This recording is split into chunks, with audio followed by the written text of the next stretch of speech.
the 2007 edition of the Iron Bowl, Auburn versus Alabama from Pat Dye Field at Jordan-Hare Stadium. It is a cool, crisp evening, a possibility of rain in the forecast for tonight's game as well. Welcome inside with former Alabama quarterback Tyler Watts, former Auburn center Cole Cubelic.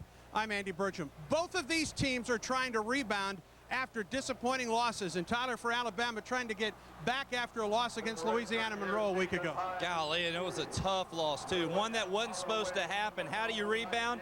You find out what kind of leadership you have on your football team right now. And for Auburn, Cole, trying to rebound after a very disappointing night in Athens, Georgia. Yeah, obviously Auburn did not go out and play they would have liked to against the Georgia Bulldogs. A lot on the line. It's a bit of a letdown, but you don't have any trouble getting up for this game. This is the one everybody comes to play. Absolutely, Auburn against Alabama. We're going to talk about both quarterbacks. And first of all, for Alabama, a guy that had some very good games, primarily that Tennessee ball game, in John Parker Wilson. He's had good games and bad games this season. He has 15 touchdowns and 10 interceptions. He's completing 55% of his passes. But what he needs to do tonight is protect the football, don't hesitate to run if he gets pressured, and lead by example. Make the play and then talk in the huddle. Both of the quarterbacks are Alabama products, and for Brandon Cox, his last go-around against the Crimson Tide. Absolutely, a big game for Brandon Cox. He's a senior. He wants to go out with the win over Alabama. Like Tyler said with John Parker Wilson, protect the football. Brandon has shown all season, if you turn the football over, you're going to have trouble moving the ball, thus winning football games. He protects the ball tonight. I think Auburn can be successful. We're all set. It's Auburn against Alabama. Hope you'll stick with us this evening right here on CSS.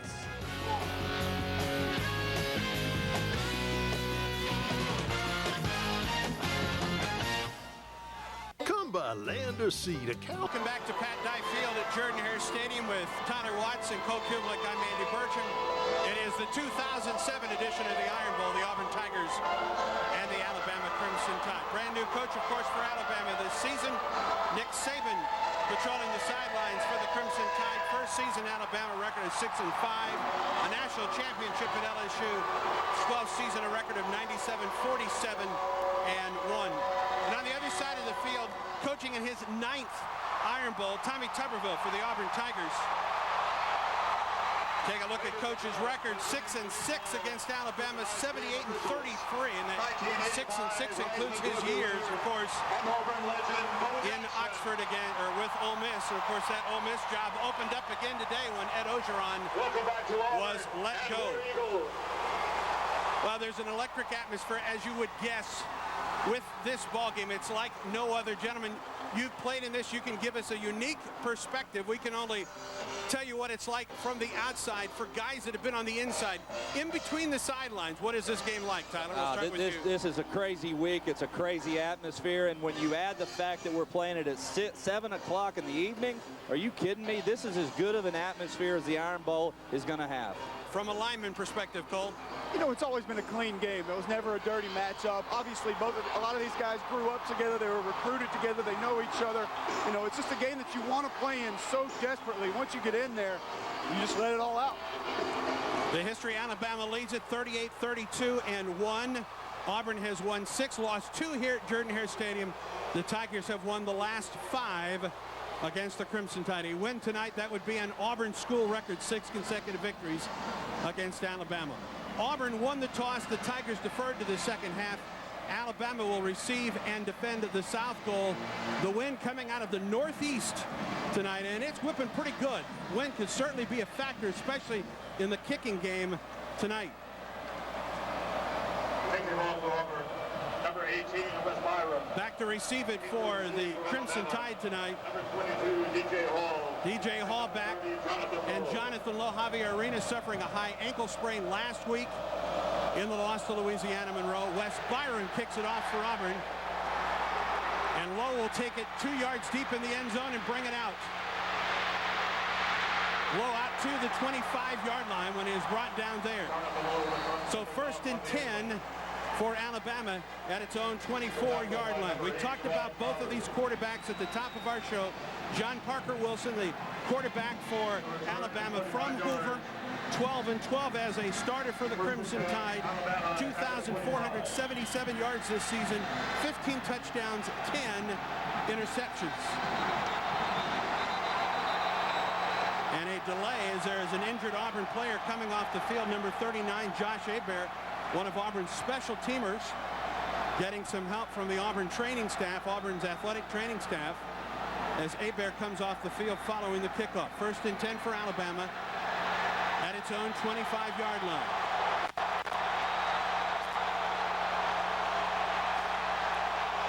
Backs are in the eye. Hall, the man in motion. Tail back off the right side into the secondary in 9 yards on 1st down for Alabama. Number 38, Glenn Coffey, back from suspension. Here's the starters up front. Smith, Johnson, Cardwell, Stabler, and Caldwell for the Crimson Tide. Coffey and Huber in the backfield. Hall, McCoy, Walker, the tight end for the Crimson Tide of Alabama. 8 yards on 1st down, 2nd down and 2 with the ball at the 33. Goodell, the man in motion, the handoff, and hit at the line of scrimmage and very little gain. Zach Etheridge comes up for Auburn to make the stop. Here's Auburn's defense.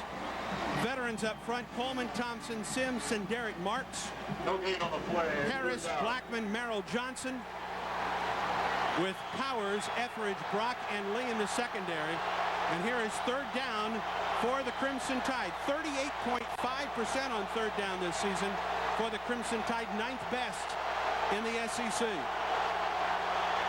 Alabama needs 2. It's a 4-wide set for John Parker Wilson. With time, he throws, it's incomplete.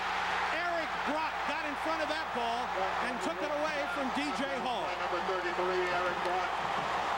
Good job by Eric Brock, just coming over the top, swiping this ball away. A manageable 3rd down for Alabama. Obviously, they go to the air looking for DJ Hall, the go-to receiver. Good protection up front. Eric Brock, just a nice play on the football. Robert Dunn, deep for the Tigers. Robert Dunn will take the punt from P.J. Fitzgerald.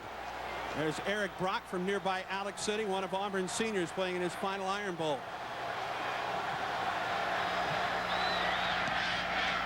High and short. Dunn with the fair catch at the 33-yard line. So 3 and out for Alabama. And Auburn will take over 1st down and 10 at its own 33-yard line. As we mentioned, both of these starting quarterbacks are from the state of Alabama. And there is Brandon Cox for the Tigers out of Hewitt-Trustfall High School. 1,752 yards, 9 touchdowns. Those 11 interceptions have just been keys in Auburn losses this season. From the 34, 1st down.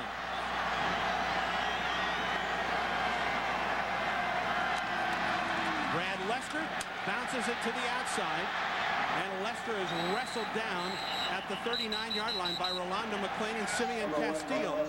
Here's the offense for Auburn. Up front for the Tigers: Pugh, Green, Bosley, Ramsey, and Zemba. Pugh, Ramsey, and Zemba are true freshmen. Lester and Carl Stewart in the backfield. Rod Smith, Montez Billings, Cole Bennett, the starting tight end for Auburn. As Brad Lester gets 6 yards on 1st down, there's an injured Alabama player at about the 37-yard line. Looked like Rashad Johnson down on the ground for Alabama. That could be a devastating loss. He's one of the team's leading tackler coming up from the strong safety position. He's in on a lot of plays for this defense. Johnson getting some help from the Alabama athletic training crew after a 1st down carry of 6 yards for Brad Lester.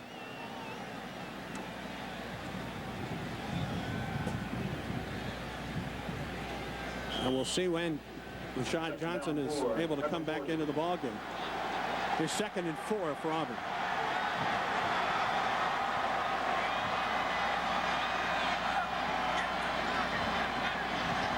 Auburn stacks it on the left side. Play clock is down to 4. Lester to the short side of the field. He has an Auburn 1st down out to the 48-yard line. Darren Mustin, the Will linebacker, on the stop. And here's the defense for Alabama. Blake Gilberry's a good story for the Crimson Tide up front, along with Washington and Dedrick. The linebackers for the Crimson Tide: 1st and 10 at the 49. Knight, McClain, Mustin, and Sanders.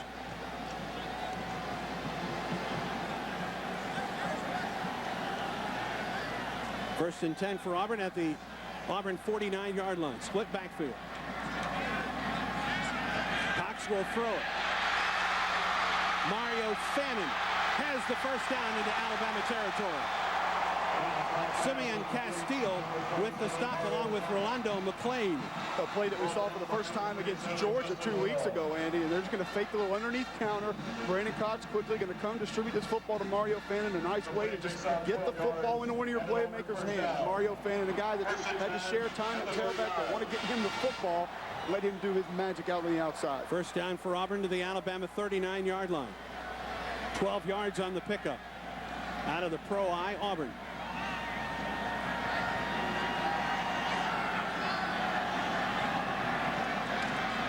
Lester on the carry and immediately taken down by Darren Mustin. A big loss for Auburn. Alabama put 5 in the box that time, and Mustin came up, and Brad Lester had no chance.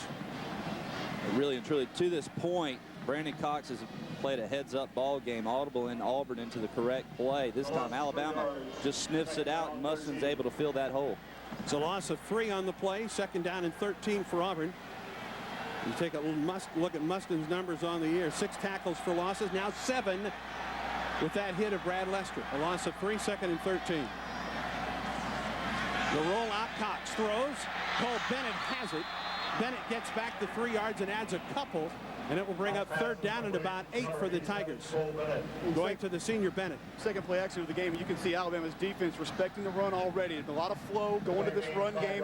Brandon Cox pulls that ball out, keeps it. A little bit of low throw to Cole Bennett. Didn't give him an opportunity to run after the catch, but nonetheless, a decent game. Third and 8 for Auburn. On third down this season, Auburn 11th best in the SEC. 37.7%. Dunn in motion. Cox to throw.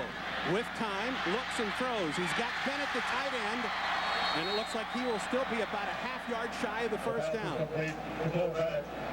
So Auburn going to the tight end for the second consecutive pass, and Bennett still about a half-yard shy of the first down. Mustin again on the stop for the Crimson Tide. Good protection up front. Alabama only rushes 4. They run the little tackle twist inside. Auburn's offensive line, a nice job picking it up. One thing I think Alabama's going to have to do in this game is come after Brandon Cox, bring the blitz. They decide to rush 4 that time, and it allows Cox time to complete the pass. They will measure. But boy, it sure appeared from the spot that Auburn was short, and it is by about a couple feet. Well, you got the wind behind you. Opening drive, you don't want to leave yourself without any points here, but on this short yardage situation, you got to think, and it looks like Auburn's going to go for it. Auburn is 10 of 15 on fourth down this season. That's second best in the SEC. Alabama, on the other hand, has given up just 4 out of 10 chances on fourth down.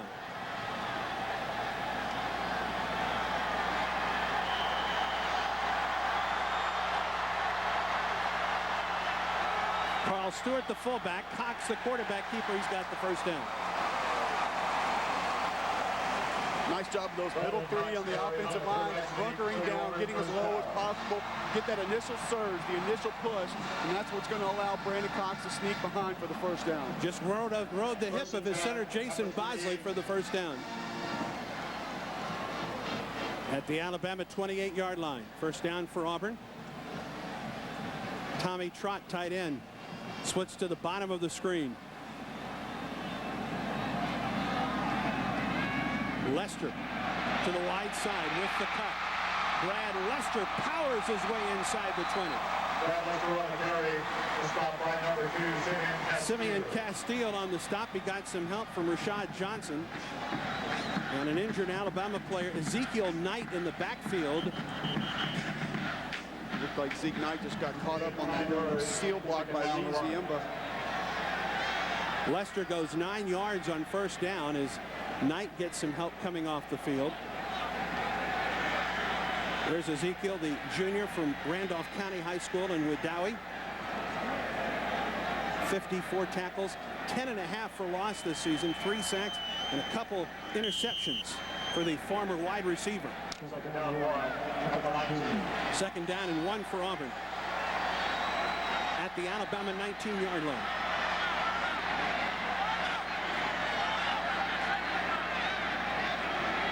Billings in motion. The handoff to Fanning. Excuse me. Ben Tate on the carry for Auburn. Tate gets the first down for the Tigers down to the 16-yard line. And you've seen a lot of creativity by offensive coordinator Al Borges here early in this game. Multiple formations, changing formations, motion. And you see some confusion by that Alabama defense early. It's a nice stop on that play. At the 16. Still gets the Auburn first down, but seems that Auburn might have a little bit of a mental edge on this opening drive. Nearly 4.5 yards a carry this year for Tate. First and 10 at the 16-yard line. Tate stays in at the tailback spot. He'll get the pitch to the short side. Tate down near the 11-yard line for Auburn. Good hard running by Ben Tate. Taken down by Rolando McClain, number 25, the junior from Decatur. Everybody pulling for Auburn. That's a great job of the offensive lineman, getting out, getting bodies on bodies, creating those holes for Tate. He's a tough runner, able to lower those shoulders and that head and pick up extra yardage. Second down and 5 for Auburn. As Tate goes for 5 yards to the Alabama 11.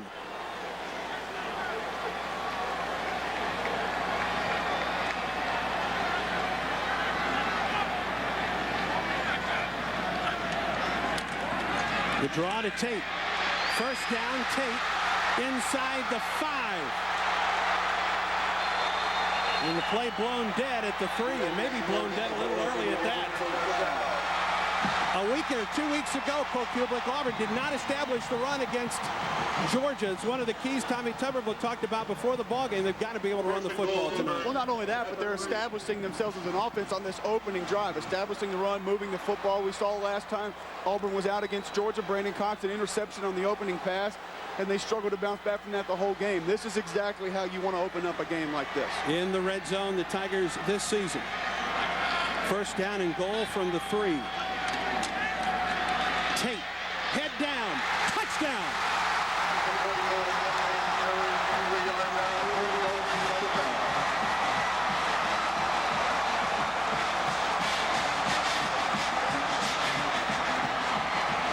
Ben Tate finishes this drive off for Auburn.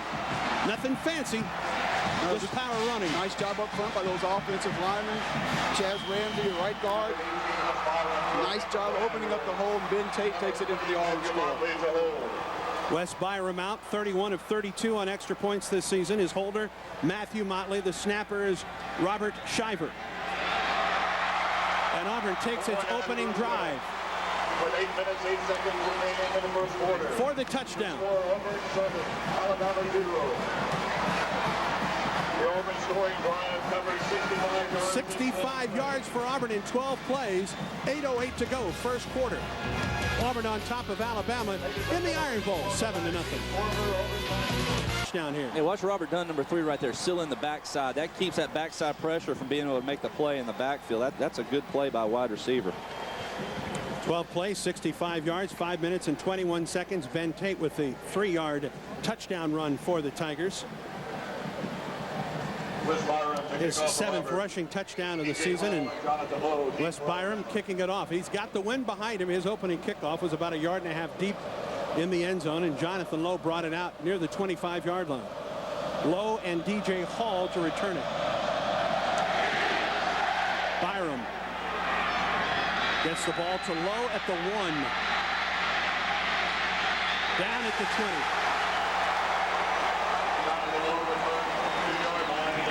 Pat Lee with the tackle for Auburn.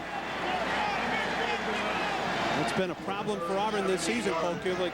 That kickoff coverage has cost the Tigers a couple times.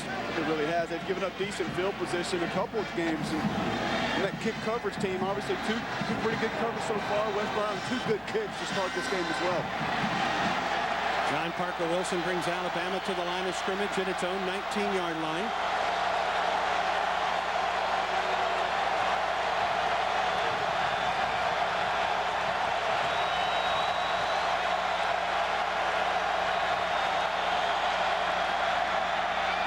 Coffee the run. He'll get a yard or 2. Good hard running for Glenn Coffee. Flag thrown on the play. I think where Alabama's receivers didn't get set.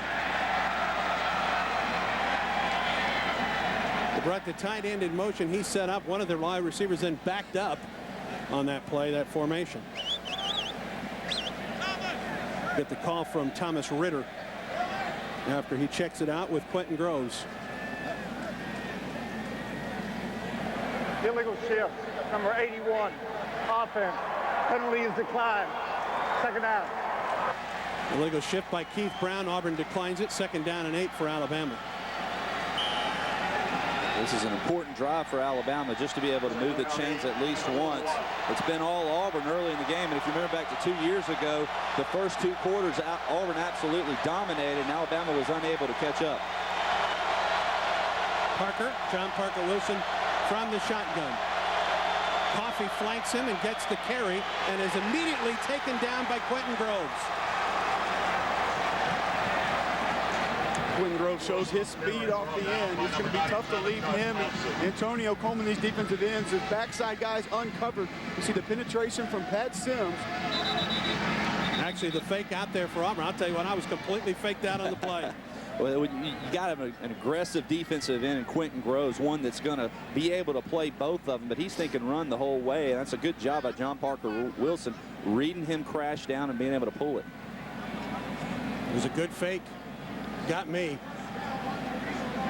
Looks like it's going to be close to a 1st down. They'll stretch out the chains, and it is a 1st down on the nice carry by John Parker Wilson.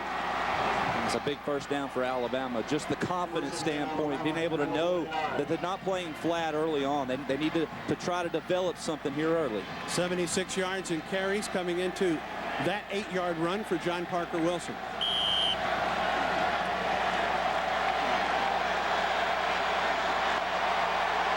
Hall and Brown, the wide receivers, out of the pro eye set for Alabama. 1st and 10 at its own 29.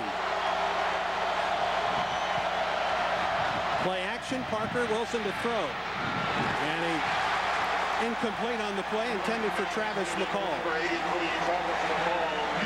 Good pressure applied by Derek Marks from the defensive end spot. He's going to be one-on-one with right tackle Johnson. Give him a little inside move. Good job staying with the pass rush, not giving up. Wilson appeared to have time and gets a hit late and causes an errant throw. So 2nd down and 10 for the Crimson Tide at its own 29.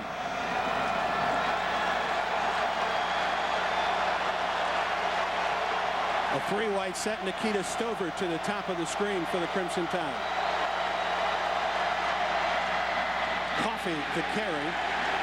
Wrapped up at his ankles at the 31-yard line. The stop by number 59, Chris Evans. Chris Evans, Pat Sims there for Auburn. 3rd down and 8 for Alabama. Bit of a run blitz there for the Auburn defense. This is a situation that they want to get into against this Alabama offensive line. Coleman, Groves, Blackman, they want to be able to turn these guys loose against an inexperienced front or a front that's been changed around a little bit. Chris Evans, 10 of his last 19 tackles, solo tackles. Here's 3rd and 8. Wilson pressured, down he goes.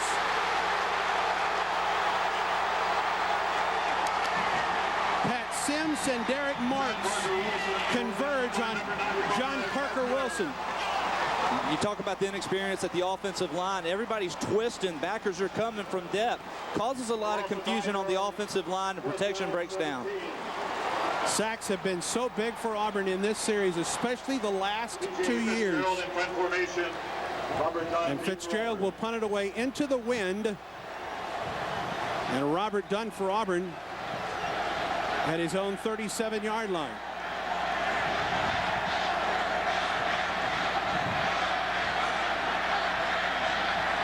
Fitzgerald gets it away. Nice punt.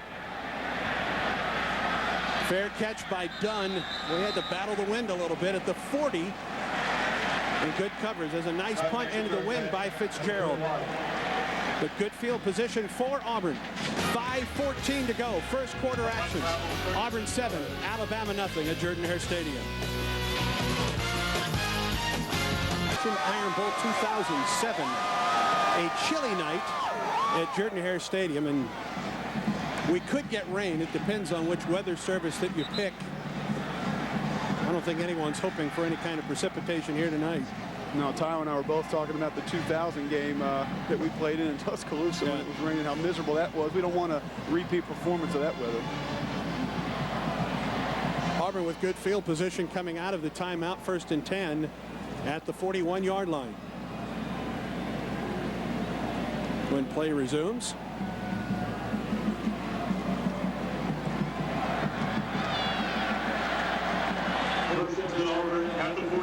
Billings and Rod Smith, the Auburn wide receivers. And now Dunn joins him in the slot.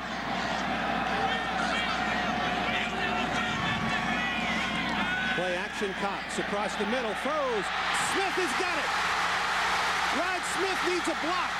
He's down to the 28-yard line.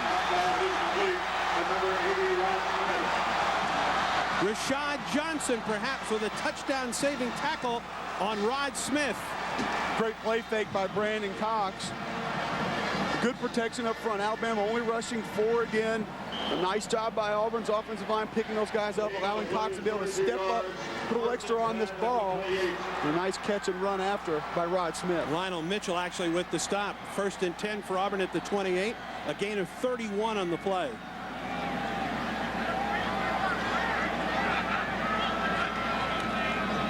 Brad Lester.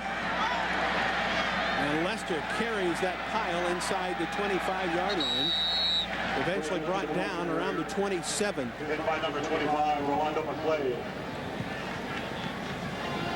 Fast start, so important for both of these teams to be able to come out and establish themselves. Auburn, when they're able to go up on top, have all that confidence, have that momentum going their way, and they are able to establish a lead and be able to maintain it better than any other team in the SEC. 5 yards on 1st down for Auburn to the 23.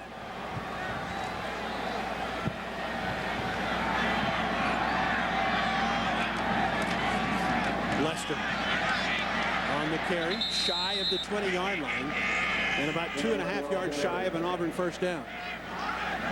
You talked about getting that lead, Tyler. What that allows Auburn to do is control the football, run the ball a little bit, take some more chances on defense. It really just opens everything up as far as a game plan.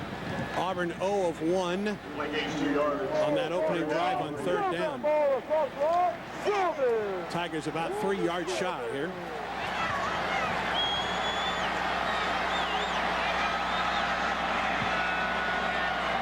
Fannin in motion.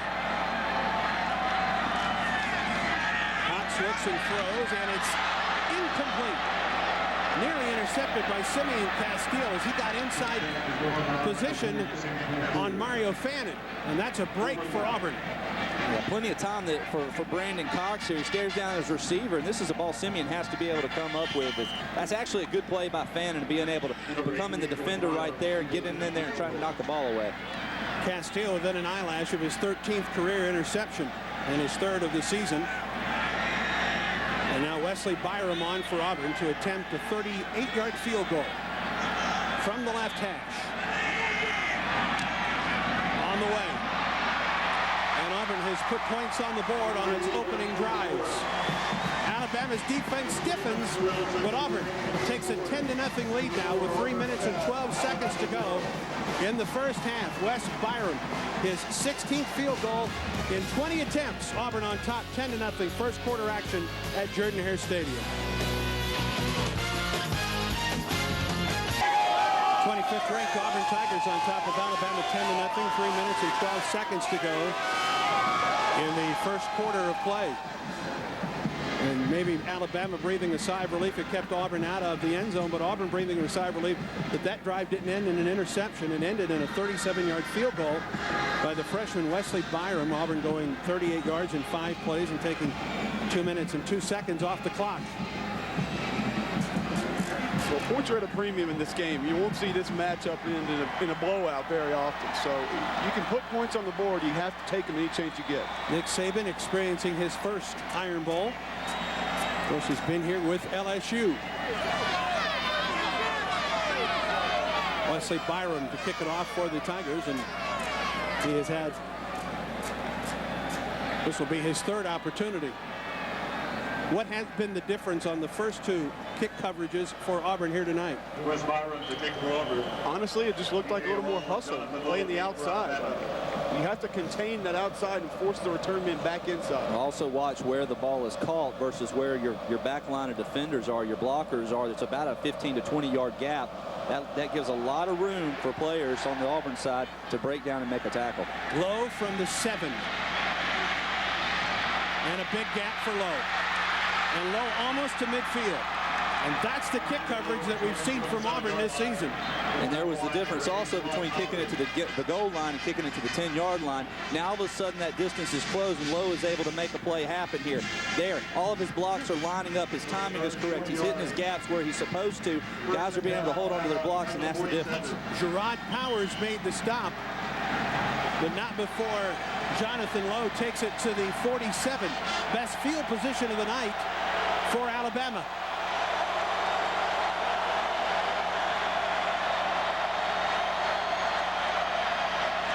The reverse to DJ Hall. And Hall into Auburn territory and taken out of bounds at the 46. Aaron Savage, number 2 for Auburn.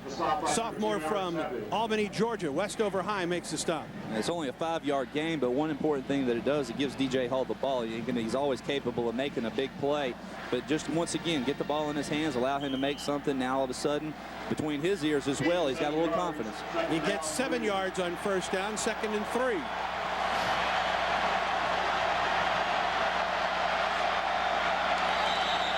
Flags down and play blown dead.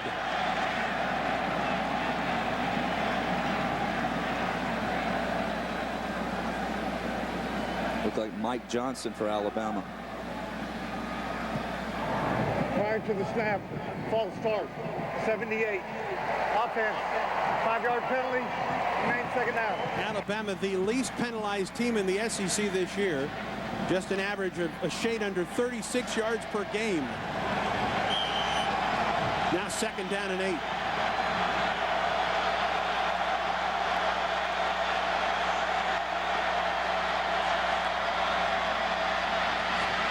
Coffee on the carry to the 46-yard line. So he gets the 5 yards back on the penalty. Antonio Coleman, excuse me, with the stop for Auburn. The sophomore, number 52 from Williamson High School in Mobile. Having Glenn Coffey back, he's one of those guys that got suspended. So having him, he's one of the bigger backs that Alabama has. But also, you think about this, he's been out for 5 weeks. He hadn't been taking that brutal punishment every Saturday. 413 yards coming into tonight. 3 touchdowns on 90 carries. He already has 5 carries for 17 yards. And here's 3rd and 3 for the Crimson Tide.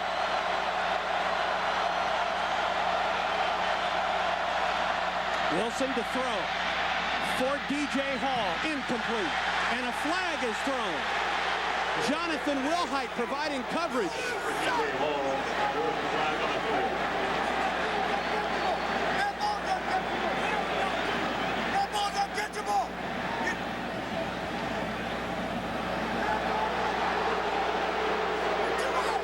Pass interference against Auburn. Another look.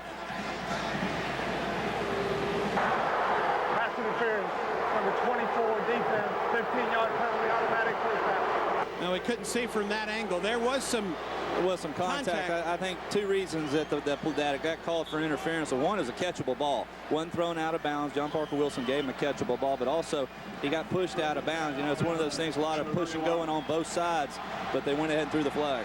And it gives Alabama the ball at the Auburn 31.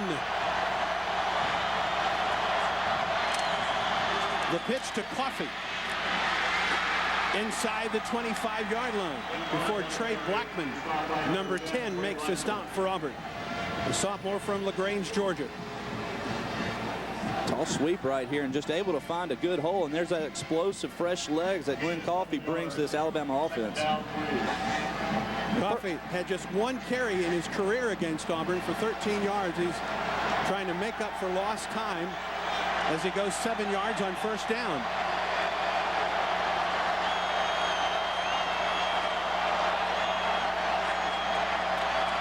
Coffey again, right up the gut. It looks like he's going to get the first down close to the 20.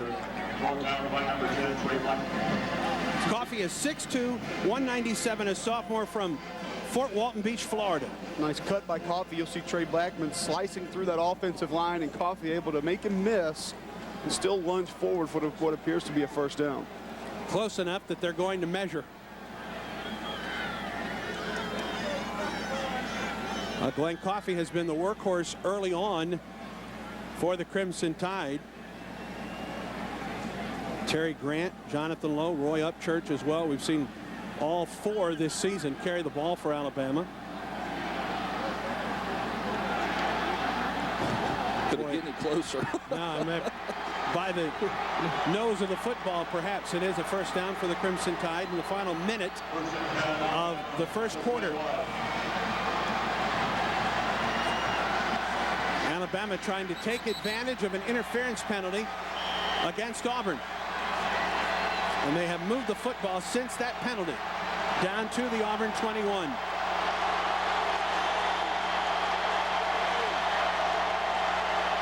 Coffee behind the fullback. And a flag goes down.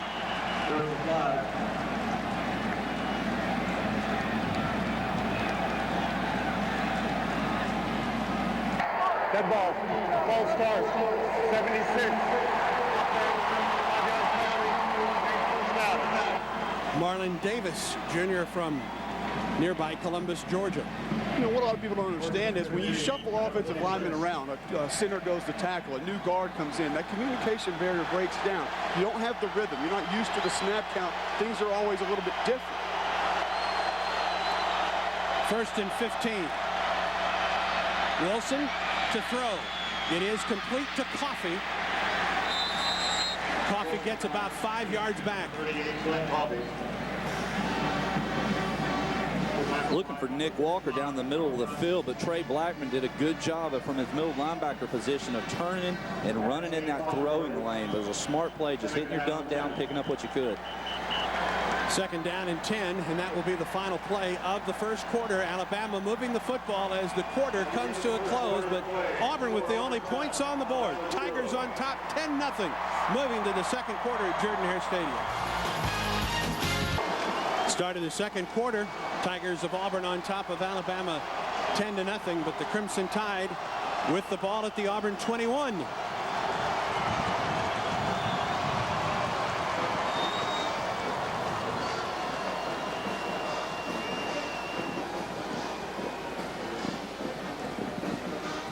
Glenn Coffee, 7 carries for 27 yards, a leading ground gainer for Alabama.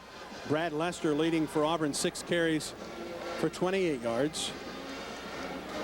And there is the 6'2", 170-pound sophomore who had 30 carries for 121 yards and a touchdown in the win against Houston. He really came on in the middle of the season as one of the workhorses for Alabama, but this is a running back by committee if there ever was one. All players, all running backs will get their opportunities to carry the ball.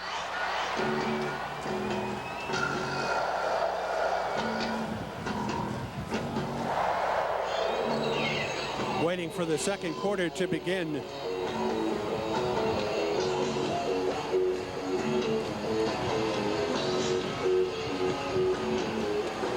Second down and 10 from the 21.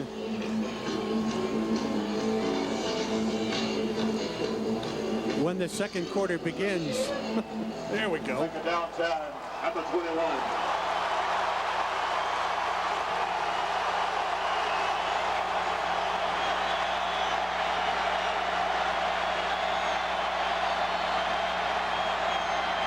Inside handoff to Coffee. Coffee pulls his way inside the 20. Merrill Johnson getting off the pile along with Josh Thompson for Auburn. Big Pat Sims stuffs up the middle along with Josh Thompson, the defensive tackles for Auburn there, forces Coffee to bounce it out. So Derek Marks lost a little bit of contain down there, but good job by those Auburn linebackers with pursuit. 3rd and 8 at the 19-yard line.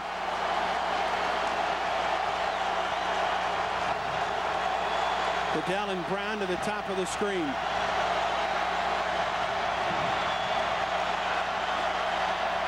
Coffee in motion. Wilson to run it. John Parker Wilson close to a first down. He fumbled the football.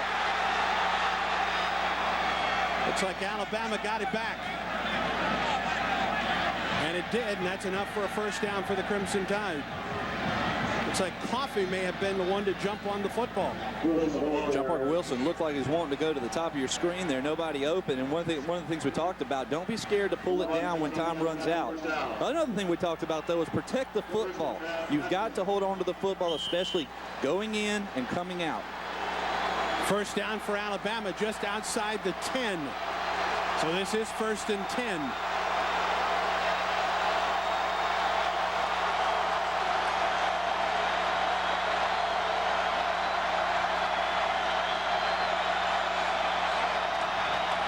Coffee right up the middle. And he's down to the 6-yard line. Number 97, Josh Thompson, with some help from number 4, Zach Etheridge for Auburn. Not great push up front by the Alabama offensive line, but when Auburn strings those linebackers out and walks everybody up, it's only one line of defense to get past. Safety has to come up and make the play. Coffee 4 yards on first down to the 6.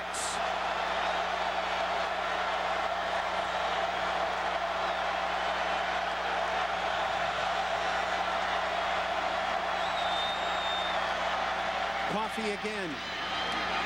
And Coffee inside the 2-yard line. Josh Thompson with the stop for Auburn.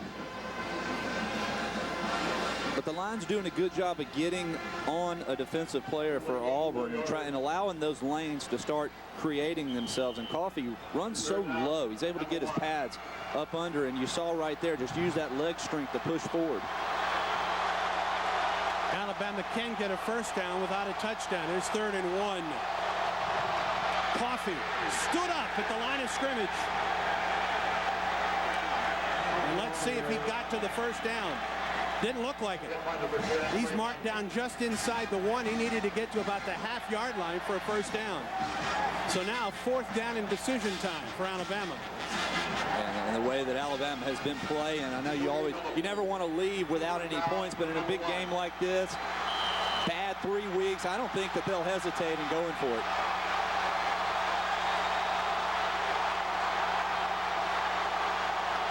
They've had some 4th down woes from the head coaching decision the last few years as well. Time to go out and try to erase that.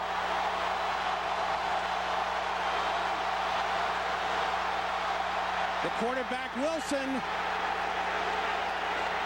It's going to depend on where he is. Yeah, I don't think he got the touchdown, but he could still get the first down, remember. Touchdown, Alabama. John Parker Wilson from 1 yard gets the touchdown. Another look. Goes on the quick count right there and just follows it in, and it's a 2nd and 3rd effort, and those guys just continuing to churn their legs, able to push the entire pile forward. Antoine Caldwell may have helped out from behind. And they'll take a second look at this one. Steve Landis is the replay official. I guess the question is the only thing, what is reviewable here? Is it the knee that we're looking for, or? I didn't hear a whistle that would have stopped play.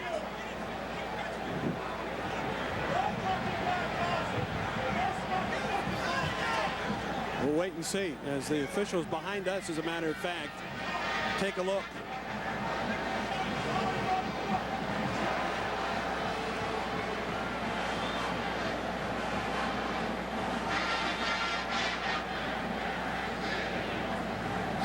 We do not have a second look here on CSS.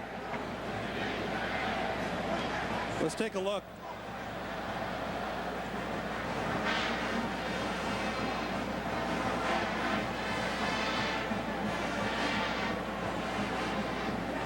And boy, from that angle, you don't know when where the football was, and you don't know where his knee Don't know was. where his knees were. Yeah. You're absolutely right. Don't know when the whistle was blown, when forward progress stopped, if it ever did. We understand, though, that the officials do have other angles on that replay. The ruling on the field stands. Touchdown.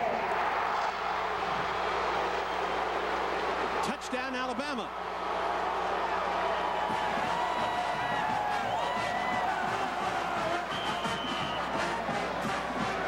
Lee Tiffin on for the extra point. The holder, Brian Selman. Excuse me, Selman is the snapper. Fitzgerald is the holder. And that makes it a 3-point ball game. John Parker Wilson guides Alabama on a drive, going 11 plays and 53 yards. It makes it a 10-7 Auburn lead. Turn. Alabama. Number 9, Tristan Davis. Tristan Davis playing for the first time since the Florida game. He's been beset with injuries all season long. He was an outstanding returner for Auburn a year ago. But it will be Mario Fannin for the Tigers on this return. And Fannin is tripped up around the 20-yard line. On the 7-yard line. Charlie Higginbotham, number 45, looked like he was able to get into the feet of Fannin, and Auburn will have 1st and 10 at its own 21-yard line. Brandon Cox on the night as you take a look at the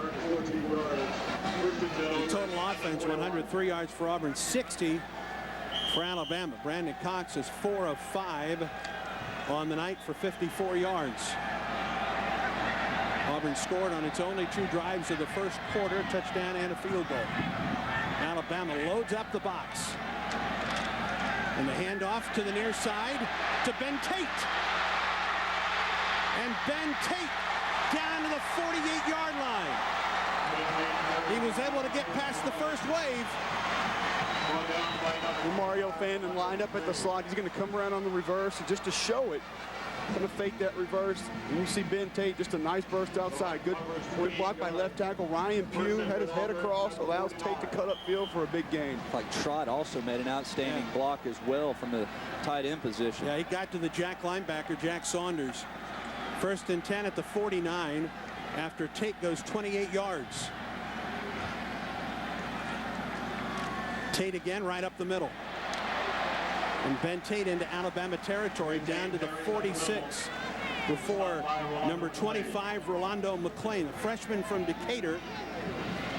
He started 7 games coming into tonight, makes the stop. His career best 11 tackles in the overtime loss to Georgia. Both of these Auburn teams have lost to the Bulldogs, both Mississippi State and Georgia this season. 2nd down and 5.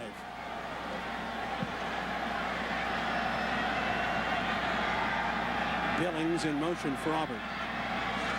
Short drop for Cox. Lobs it, and he had a man open, and it's incomplete. Intended for number 13, Tim Hawthorne, the redshirt freshman out of Homewood. 3rd down. Brandon led him just a little too much to the outside. Just pulled him out of bounds a little bit there, but I like the idea. You know, we haven't seen Auburn stretch the field a whole lot this year, in particular this game. Going to take a chance downfield. Had Hawthorne open, just pulled him out of bounds a bit. Yeah, really impressive by the offensive line as well, cutting, giving Brandon Cox plenty of line of sight, able to see those receivers. Auburn is 1 of 4 on 3rd down tonight. And the Tigers need 5 yards here. Sideline 1 against the Alabama bench. That is their first move.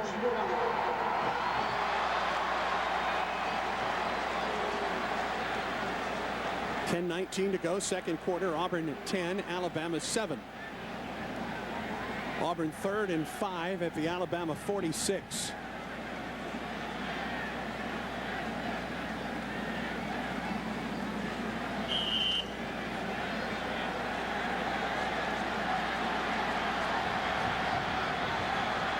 Auburn in a tight 3 wide set with Billings in motion.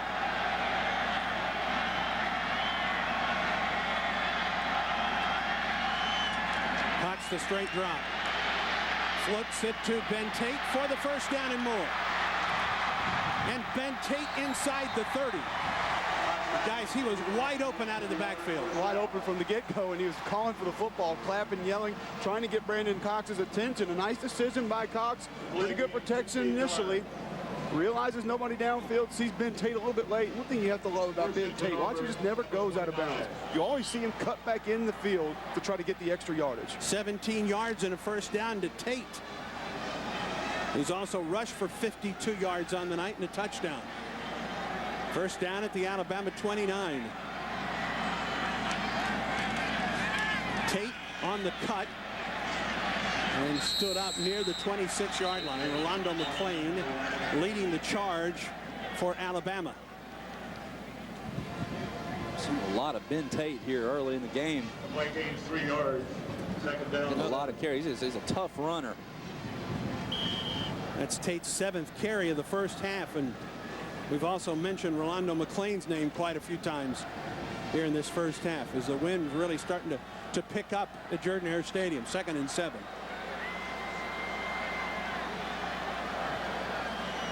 Double tight end set for Auburn. Play clock down to 3 for the Tigers as Cox steps back in some trouble, and down he goes.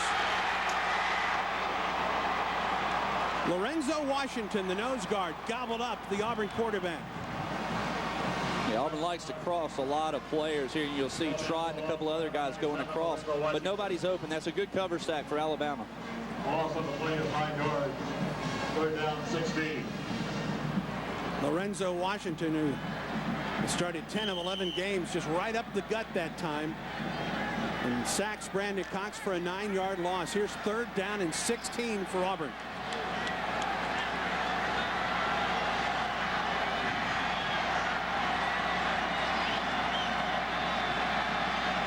Brandon Cox from the shotgun as the blitz comes, and Cox is taken down by Simeon Castillo back at the 45.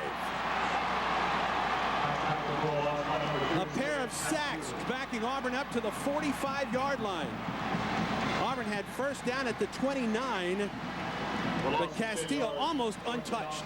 Pressure comes again, all stemming from a 3-man front, and what that allows, it allows players to come from depth and confuse that offensive line. That's 2 bad sacks for the simple reason that just took Auburn out of field goal range.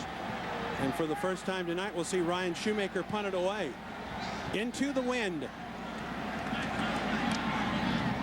Off the side of his foot. And out of bounds around the 20-yard line. Actually out of bounds at the 23. So an opportunity for Auburn to pin Alabama deep, and unable to do so after a very short punt by Ryan Shoemaker. 7:33 to go, first half. Auburn leads Alabama 10-7.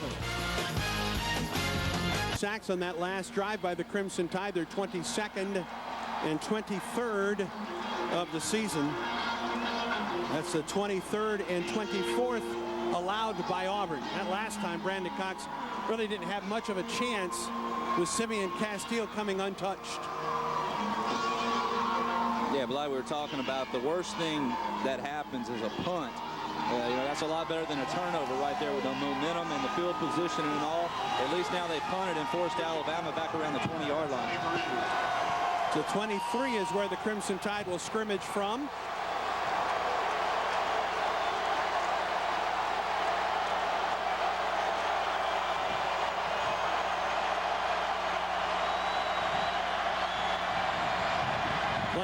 By John Parker Wilson. He throws. It is incomplete. Intended for the tight end, number 88, Nick Walker. Pass intended for number 88, Nick Walker. Second down. 2nd and 10 for the Crimson Tide. Now you see the play action right here as a result of being able to run the football. Just need to get it down a little bit. As cold as it is, sometimes it's difficult for a wide receiver to have as good a feeling in his fingertips as he would if it was warmer. 2nd and 10.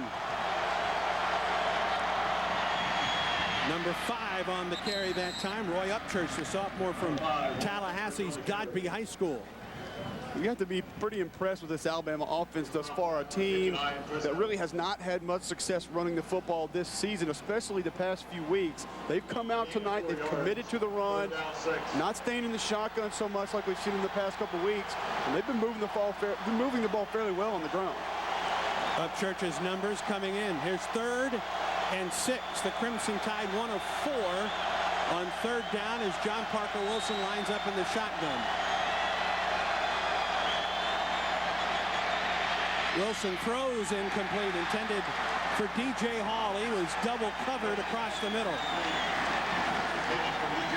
Chris Evans with some pressure on the play, number 59 for Auburn. Chris Evans comes on the blitz. Eric Brock brings the safety blitz. He had pretty good timing on that blitz as well. John Parker Wilson knew his time was limited back in the pocket. Fitzgerald will punt it to Robert Dunn. This will be the 3rd punt of the night for Fitzgerald, averaging 35 yards per kick.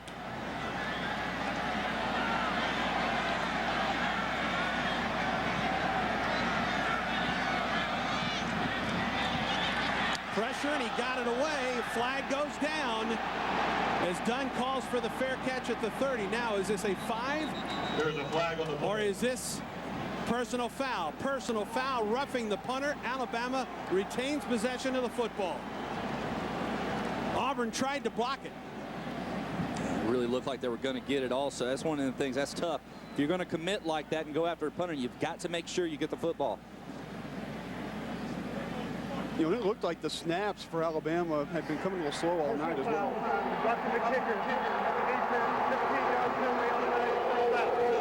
Mario Fannin looks like he's the one that touched the kicker, Fitzgerald. And Alabama gets the ball out to the 43-yard line. Penalties have hurt the Tigers here in the first half. The penalties that have come have been big penalties. It's 2 penalties for 30 yards. It keeps this drive alive.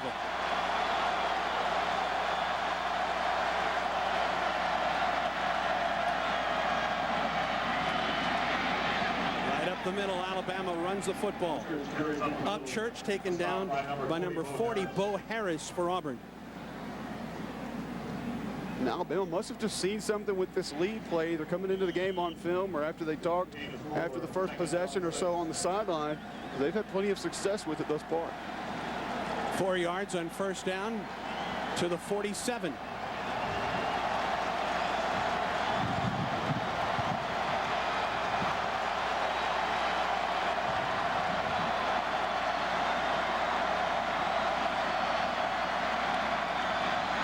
Upchurch again. Shy of the 1st down by about a yard. Number 59, Chris Evans on the stop for Auburn. But it will be 3rd down and short for the Crimson Tide. Man, this offense is geared. You have to have success on 1st and 2nd down to be productive. Be able to give yourself an opportunity to open up the playbook and be able to run the play actions, be able to throw the ball downfield. Well, if you're backed up on 2nd and 3rd and 10 type of situation, really puts yourself in a hole and allows the defensive line to really pin their ears back and come after you. This one's close enough to measure when it comes up just a couple inches shy of the 1st down. Well, you have to think here with the way Alabama likes to take some chances to D.J. Hall down the field. 2nd and short, that short. Might be a good time to go ahead and float one up and see if 22 can't make a play. 3rd and inches for Nick Saban's Crimson Tide.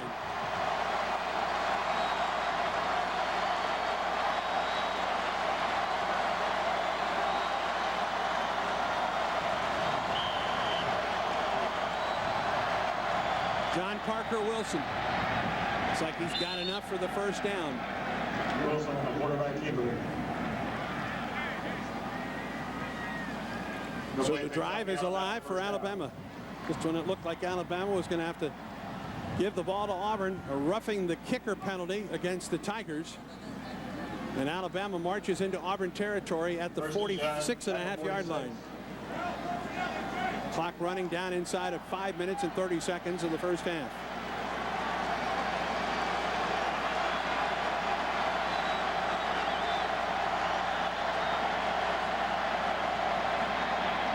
Wilson to throw across the middle. He's got his tight end. And he's inside the 30-yard line to the 26. Number 88, Nick Walker on the catch. Good. Hit applied by Eric Brock. There's a lick right there. That's a brutal lick. That one's definitely going to be reviewed. Tommy Tuberville doesn't believe that's a complete catch.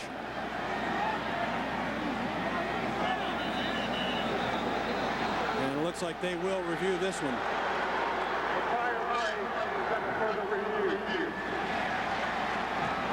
All right, let's take another look. There's the catch. And then the hit. And the ball comes free. That ball hit his shoe. Never touched the ground. Yeah, the ball never touched the ground. Looked like it just settled on his shoe. Here's the second thing, and I don't know if this is taken into consideration. When is that considered a catch? Would it be considered a catch and then a fumble, or just an incomplete pass? You know, they say 2 feet down, possession of the football. Good hit applied by Eric Brock, but it doesn't appear that the ball touched the turf from the angles that we have. Major Applewhite, the offensive coordinator in his first season with the Crimson Tide, former Texas quarterback.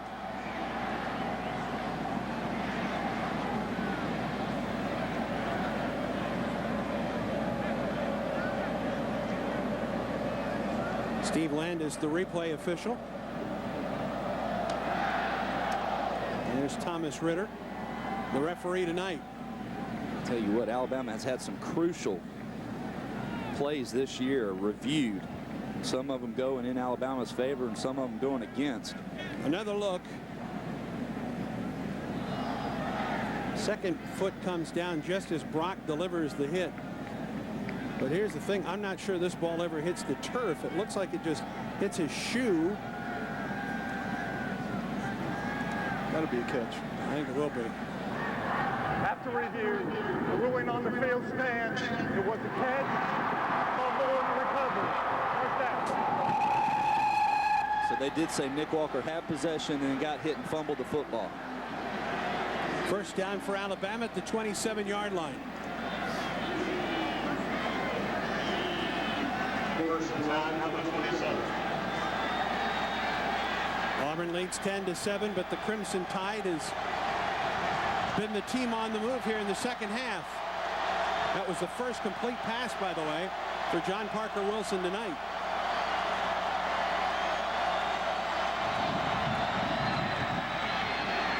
Second, excuse me, as Upchurch goes for a couple yards to the 25. John Parker Wilson 2 of 6 now for 24 yards on the evening. And Roy Upchurch has taken over for Glenn Coffey on this drive. Tyler talked about the running back by committee, and we're starting to see evidence of that on this drive as Upchurch has been the guy number 5. 2nd and 8.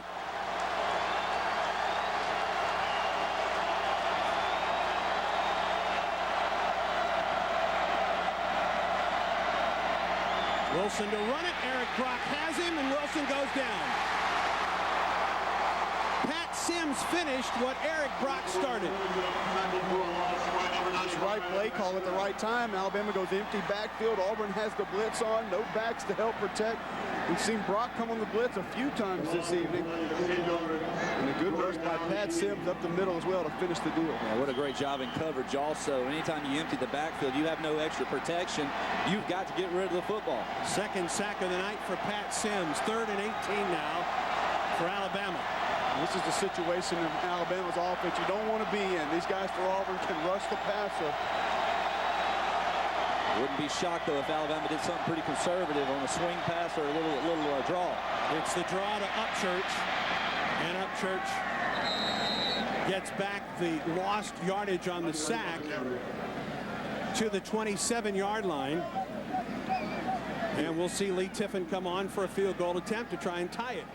About a 10-yard game there, so I mean that actually helps out a lot for the field goal attempt. I think that's exactly what they were thinking. Also, just playing for a field goal. Been in several situations this year where an extra 5 to 6 yards would put them in field goal range, but they were unable to complete a pass. Tiffin's longest of the season, 51 yards. He's 21 of 29.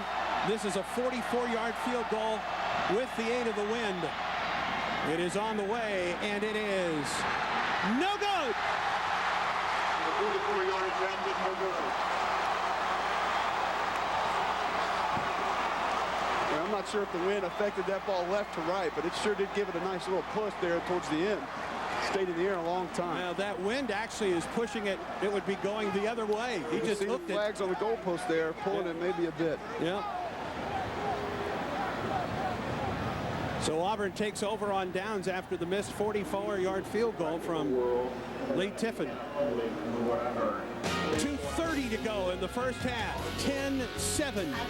Auburn on top of Alabama at Jordan-Hare Stadium. Auburn Bank has been serving East Alabama since 1907. Just left. Had plenty of distance, plenty of leg.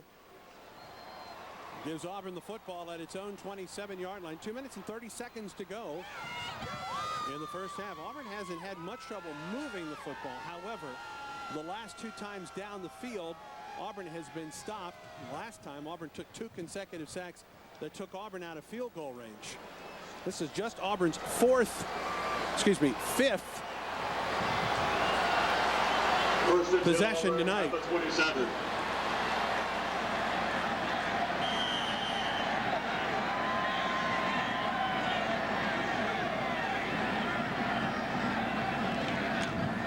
And off goes to Brad Lester, hitting the backfield. He gets to the line of scrimmage before he goes down on the play. Good pursuit, good penetration by Alabama. Number 20, Marcus Carter, the strong safety. Comes in on the field blitz right there for the pressure, completely unblocks, able to make the leg, but not able to wrap up, and that's a good running by Lester to be able to get back to the line of scrimmage. 45 tackles coming in for Carter this season, a senior out of Fort Payne. Under 2 minutes now to go in the first half. 2nd and 9 for Auburn. Cox with the pitch to Lester. And Lester taken down at the line of scrimmage. Kareem Jackson, number 3, the right cornerback on the stop. Freshman out of Fort Union, Virginia. Number 3, Kareem Jackson. Minute and a half to go until the half, and obviously it appears that Auburn's just going to play it conservative, take it into the locker room with a 3-point lead. Both teams with 3 timeouts. Yeah, are you surprised Alabama's not taking a timeout here? 3rd and long, you suspect that they go ahead and stop the clock, maybe get it back and attempt another field goal. You've got that wind at your back. 3rd and 9. Cox from the shotgun.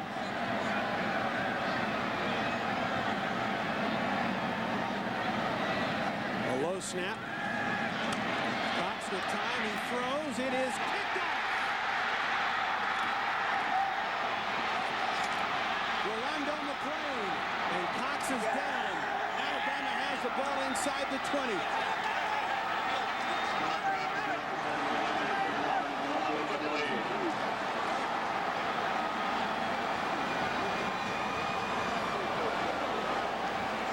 Cox got drilled after he threw that one, and McClain with the interception. Pretty good protection, has time to step up. Looks like he might have just gotten an ankle or a knee. Got rolled into, it looks like. You see offensive linemen, that happen to them all the time. There's McClain able to return the football. He needs to hold on to that thing. Big interception right there. Puts Alabama right back in scoring position. Well, he was hit, as you mentioned, on the back of that right ankle, as it appears. McClain's first interception of the season. We talked about you have offensive linemen are constantly getting rolled into from the backside. They'll be setting up a block, and somebody will come in on their backside and roll up on that ankle or that knee. I'm sure you've had it happen to you, Cole. Absolutely, and Eric Brock picking up that blitz. I think he felt like he had a little more room to work with, kind of threw the defender into Brandon Cox as well. Another look. Watch as Cox gets rid of the football here.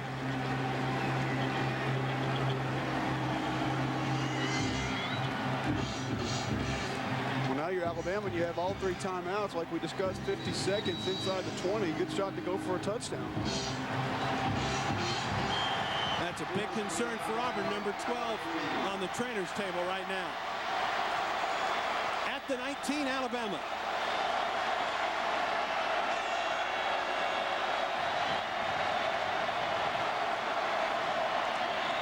John Parker Wilson throws underneath, and Trey Blackman meets Travis McCall. It's a gain of about a half yard. And Alabama will use one of its 3 timeouts to stop the clock with 37 seconds to go in the first half. Great play by Trey Blackman coming across to make that individual tackle. McCall is 6'2", 261. Blackman is 6 foot 223, and there was no forward progress from McCall after Blackman made the initial hit. Peggy and Jennifer Gillum have... Wilson flushed out of the pocket. On the roll, throws, it's complete to the tight end, to Nick Walker. And Walker down outside the 10-yard line, about 2 yards shy of a first down. And Alabama calls a timeout and stops the clock with 24 seconds to go in the first half. Coverage is good once again for Auburn down in the secondary. John Parker Wilson wants to push the ball deep and nowhere to go. Buys himself a little bit of time right there. Nick Walker doing a great job of busting out with his quarterback.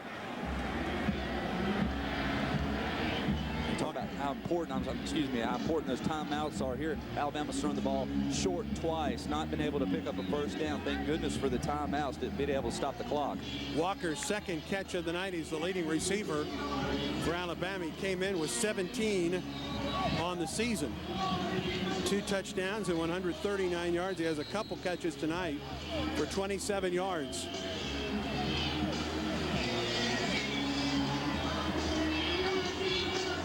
Third and 2 for Alabama. 1 timeout remaining. 24 seconds. The ball at the 11-yard line.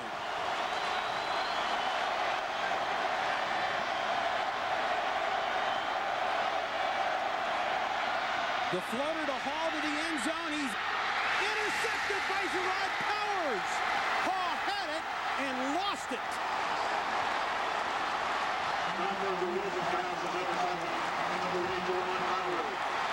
We talked a lot in the pregame about how Auburn's secondary, the coverage has been there, but they just haven't turned to make a play on the football. You're going to see kind of the same scenario here, but he gets the hand in at the last minute. Hall unable to hold on. Nice job of going to get that football by Gerard Powers.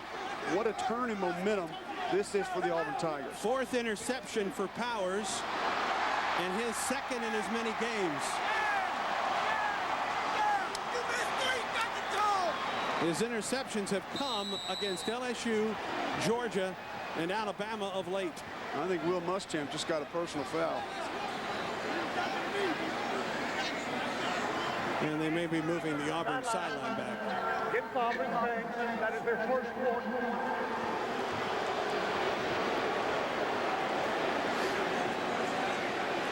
So Alabama's had the ball deep in Auburn territory on its last 2 occasions and has come up empty. Gerard Powers with the latest interception for Auburn. It's normally a ball DJ Hall's going to come down with, the one that hits him in the hands. Looks like maybe Hall thought he had it and he was looking to see if he was out of bounds or where he needed to get his feet down and kind of lost sight. If you're Alabama, that's the exact matchup you wanted on that play. Interesting call though on 3rd and short.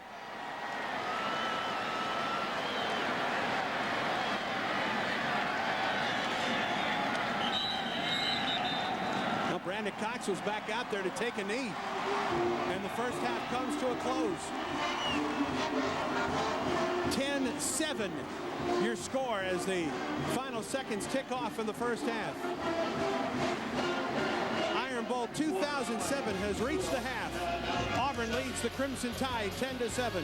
Your first half stats and highlights when we return on CSS. Pose the question to the both of you. First of all, Coach Kubley, will we see anything different out of Auburn in the second half of play, especially from an offensive standpoint? Well, I think you might see a little more zone coverage defensively. Obviously, Alabama had DJ Hall open in the end zone. It turns to an Auburn interception, but that's a play that I think they'll go back to. They're obviously going to have to stack the box a little bit more as well because Auburn's had a lot of success on the ground. So I think you might see a few more guys crowded around the line of scrimmage for Auburn's defense. Anything different from an Alabama perspective, Tyler? Hey, just try to be as consistent as you can on first down, pick up positive yards offensively and defensively, try to limit Auburn on first and second down as well. We've seen both these teams get in trouble when they've been backed up 3rd and long. Auburn will have the ball and the wind. As you see Brandon Cox warming up. Taking a look, doesn't look like there's anything more on his knee. They may have wrapped up his ankle, although it doesn't look a whole lot different. for Brandon, who took a pretty good hit at the end of that first half on his interception. Tommy Tuberville in his 9th season at Auburn.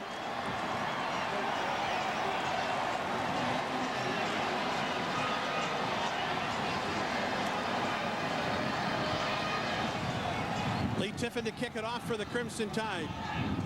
Of course, the rumors flying about Tommy Tuberville, and with Dennis Franchione retiring or resigning after yesterday's Texas A&M game, that whether there's anything to the rumors about Tommy Tuberville, they will certainly intensify now that that job is open for good. Of course, that's not the only open job in college football.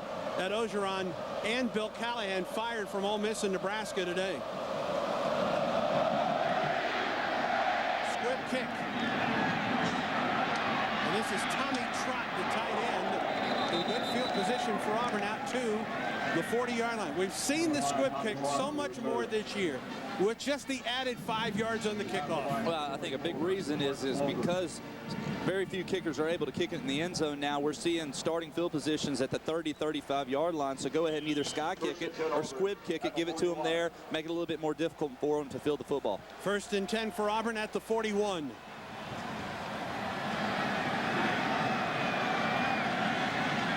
Brandon Cox under center. And he will throw on 1st down. Being pressured, and he gets away. And he looks and he throws, and Carl Stewart has it at the 46-yard line. Keith Saunders had a bead on Brandon Cox. And there haven't been many times that Brandon has eluded the defender, but he does on this play. You see Saunders just turn loose. Cox sees him at the very last moment, able to escape. Pulls up, finds Carl Stewart out towards the sideline. A nice job eluding the brush. 5 yards and 1st down for Auburn.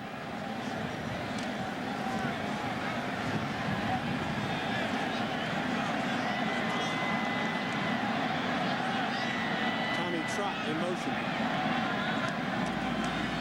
Brad Lester on the carry. Lester bounces to the outside for the 1st down. And into Alabama territory, out of bounds at the 42. Number 49, Rashad Johnson, running Brad Lester out of bounds. See center Jason Bosley going to pull around, a nice block upfield. Good downfield blocking by the wide receivers as well. Brad Lester ahead for an Auburn 1st down. They're going to want to get this running game going early here in the second half. 9 carries for 42 yards on the night for Brad Lester, as he goes for 12 yards and a 1st down to the 42.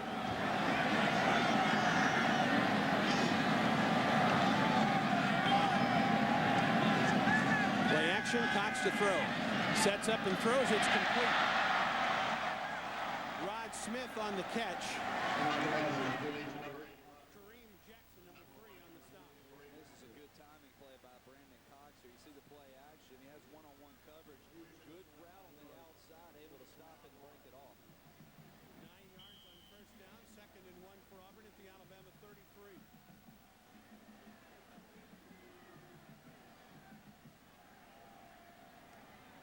Lester gets the carry in the 1st down.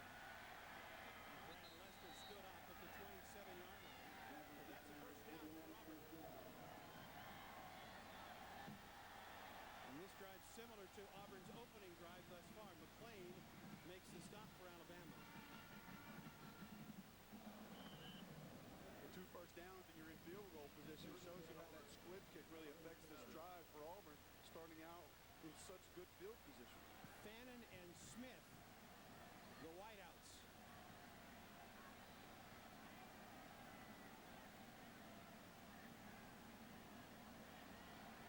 Play clock is down to 4. The pitch to Brad Lester, trying to get to the outside. And Lester gets a yard, and that's about all. Good pursuit for Alabama. Rolando McClain there for the Crimson Tide. A little bit of pushing and shoving after the play. I'll tell you who comes up and makes a really good play right here. Simeon Castile won't get credit for the tackle, but watch him. Forces Brad Lester back inside. Lester wants to get to the outside. Simeon Castile takes it away. Wallace Fieldberry, everybody else is able to make the tackle. 2nd and 10, make that 2nd and 9 for Auburn.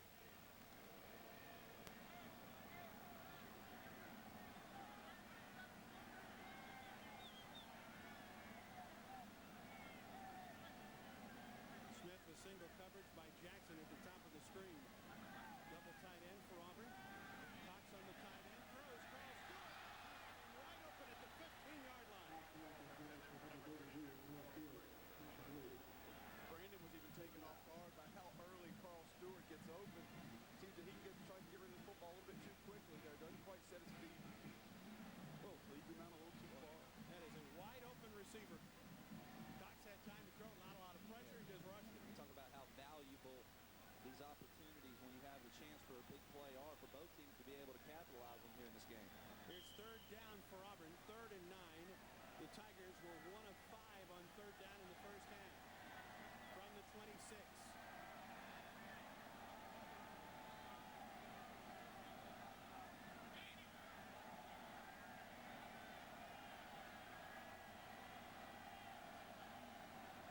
Short drop by Cox. He throws. It is incomplete. Intended for Montez Billings on the slant. Brandon saw the blitz. He's just going to try to check to the quick slant, get rid of this football quickly. Nearly picked off. Johnson was going for the hit instead of looking at the ball.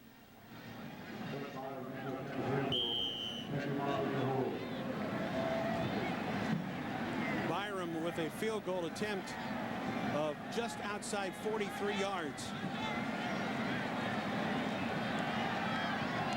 Had a 37-yard field goal in the first half. Motley will hold Shiver the snap. Byram's kick is on the way, and he missed it. Wide right. He didn't hit that one well at all.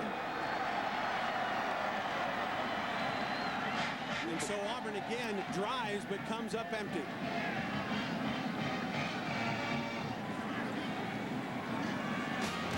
.11:57 to go, third quarter.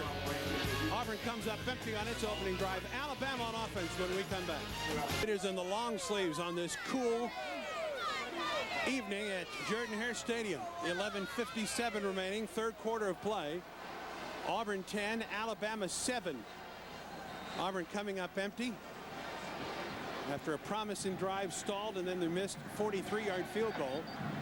And now Alabama, which had its chances late in the first half, gets its first crack here in the second.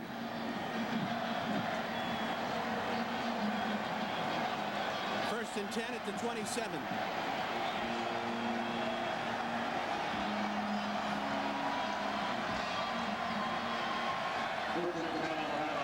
Glenn Coffey lines up at tailback. 11 carries, 38 yards in the first.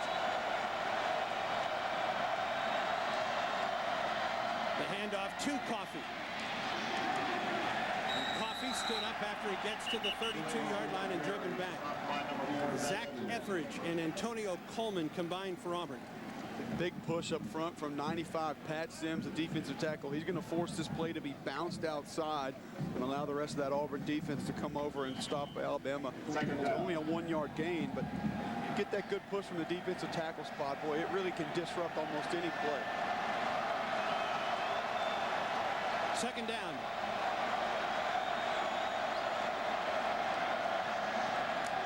Wilson throws, it's complete. Nikita Stover with the catch at the 35-yard line, about 2 yards shy of the first down.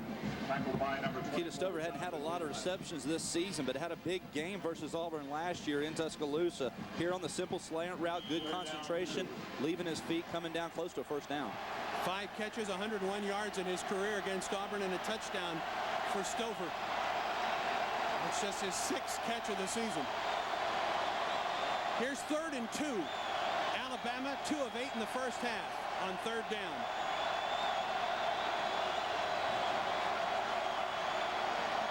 Coffey falls forward, and it doesn't look like he's going to get the spot to the first down. He may come up about a yard shy. Needed to get to the 37-yard line. And it's 4th down and less than a yard. And it looks like Alabama at least will bring the punting unit on the field.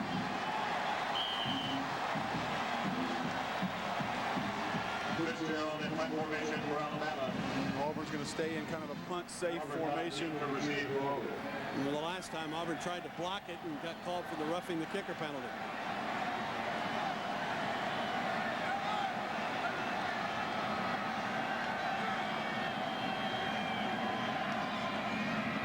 Fitzgerald punts it away. High and short.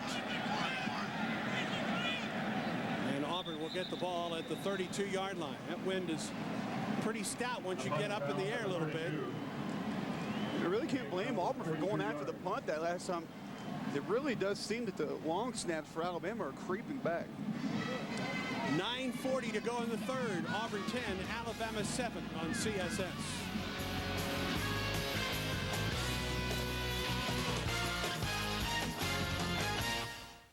Get a cash advance or title pawn at Quick Cash Loans today, and you'll be on your way. If you need cash. 40 seconds to go in the third quarter of the 2007 Iron Bowl. And the official attendance, 87,451 crammed into this stadium. Well, you could tell it was Iron Bowl Saturday. There were cars parked miles away from the stadium making the trek in today.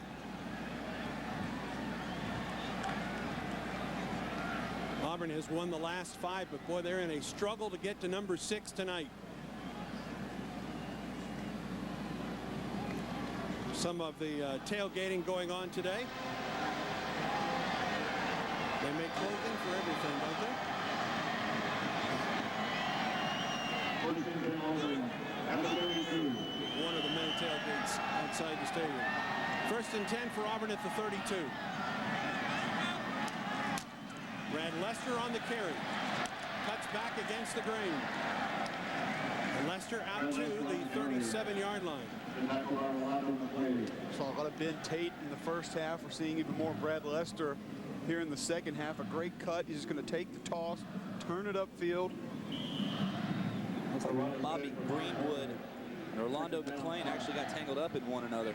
A 5-yard gain on 1st down for Auburn. 2nd down at the 37. Lester again gets the carry. And Lester to the 40. He'll be 2 yards shy of the 1st down.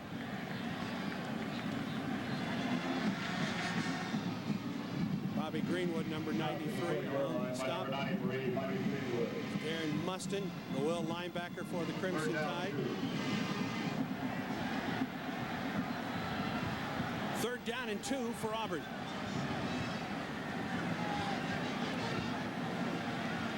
Third down has been a struggle for the Tigers. Auburn is 11th in the league.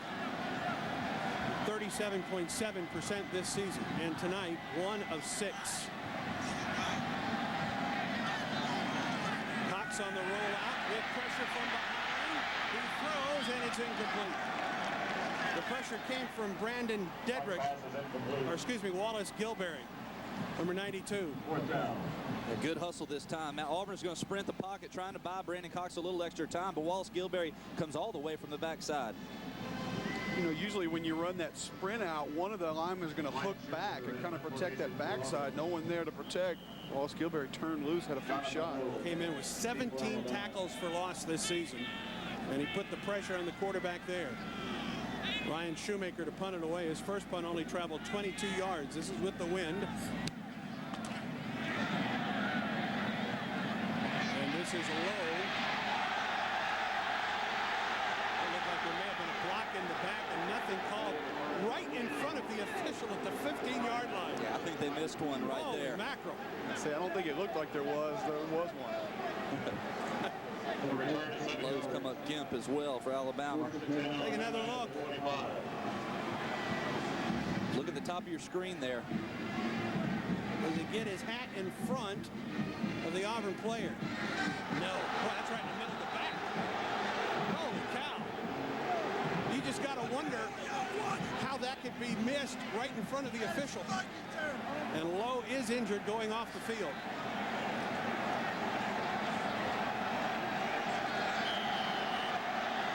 First and 10 at the 25.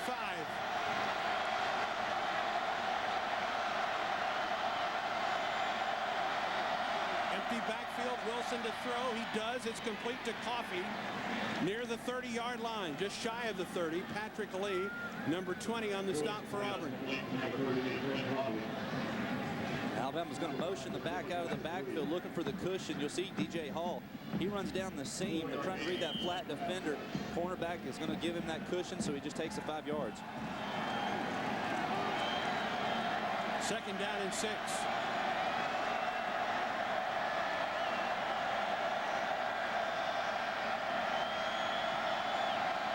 The pitch to Coffey. And Coffey taken down from behind by number 10, Trey Blackman. And that's a great play by Trey Blackman. He's going to fight off the initial block and then shows a great burst of speed to get to the outside. Won't see him shed his initial block there, but you see him get to the outside, make that tackle for loss. Some help from in front from Bo Harris.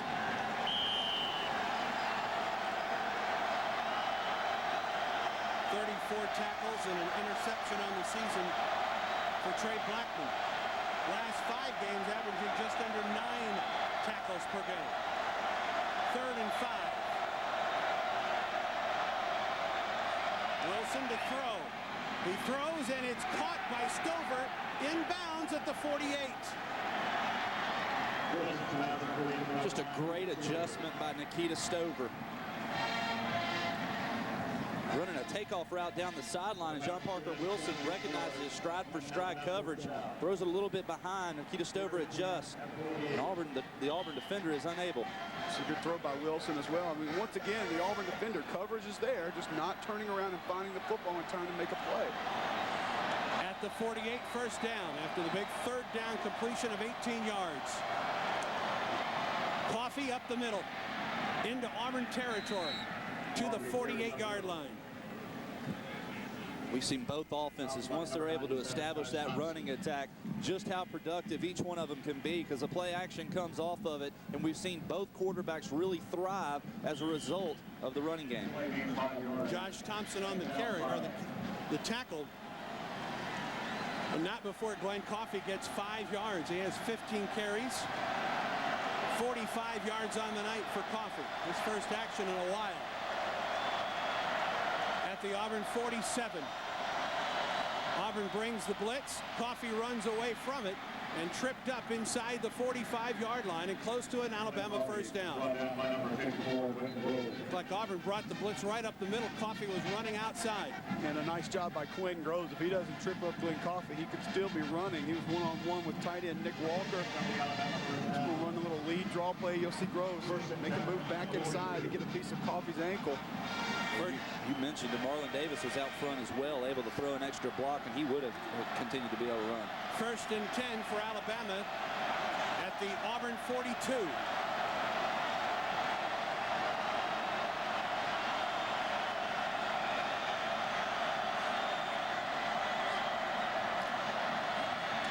Wilson to throw, and he throws it away. The pressure from Quentin Groves. It's a good play by heads-up quarterback right there. It's like Alabama's trying to set up the screen. A little confusion as what was going on, but he does a smart thing and throws it right at the running back's feet. If he throws that ball past the line of scrimmage and linemen are downfield, that's going to be a flag. 2nd down and 10.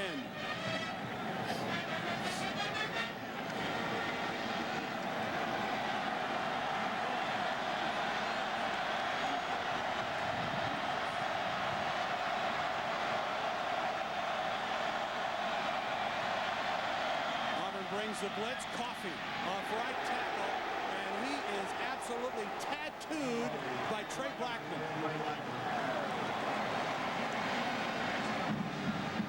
You hear the teammates talk about Trey Blackman's hitting ability.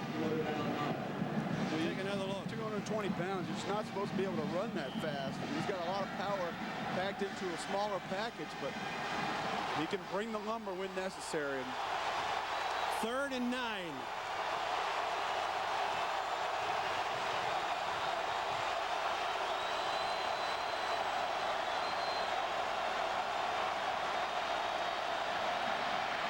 Wilson throws. It's incomplete. Intended for DJ Hall. Jonathan Wilhite separated him from the ball, and Wilhite does not get up. Number 24, Jonathan Wilhite. 4th down. And Auburn's athletic training staff sprints on the field as Wilhite rolls over to his back, and he quickly gets up. Another look. Auburn brings the blitz. John Parker Wilson sees it early, tries to float it out to DJ Hall. A nice play by Wilhite to separate. Well, you said it exactly, though. He floated the football, had plenty of time to be able to step into it, deliver a good pass to DJ Hall. But there you see the pressure Auburn has been able to bring up to this point has gotten to John Parker Wilson. A chance for Alabama to pin Auburn deep. P.J. Fitzgerald out there to punt it away.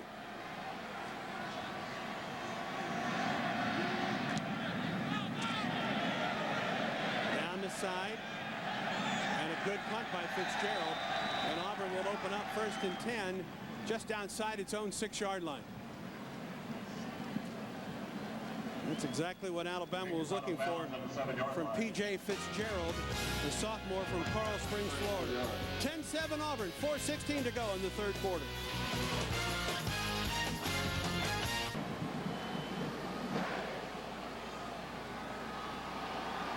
And while both teams have been able to move the football at times, just a touchdown and 2 field goals to show for it on the scoreboard at this point.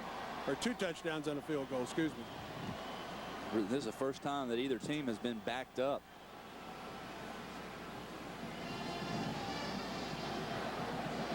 And Auburn will be the one backed up at its 7. Brandon Cox on the night. 7 of 13 for 85 yards and an interception.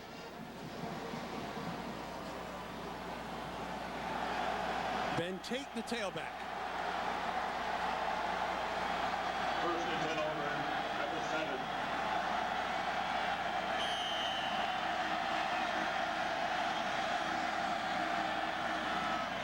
Cox is going to throw. Flushed out of the pocket. And he throws down and throws it away. In the vicinity of Rod Smith and 2nd down. number 83, Gabe McKenzie. But I like the call, though, backed up. Go ahead and take a shot deep, see if you can get a cheap one on Alabama, but the coverage is pretty good. And Cox had to get out of the pocket and throw that one on the run. 2nd and 10 for the Tigers.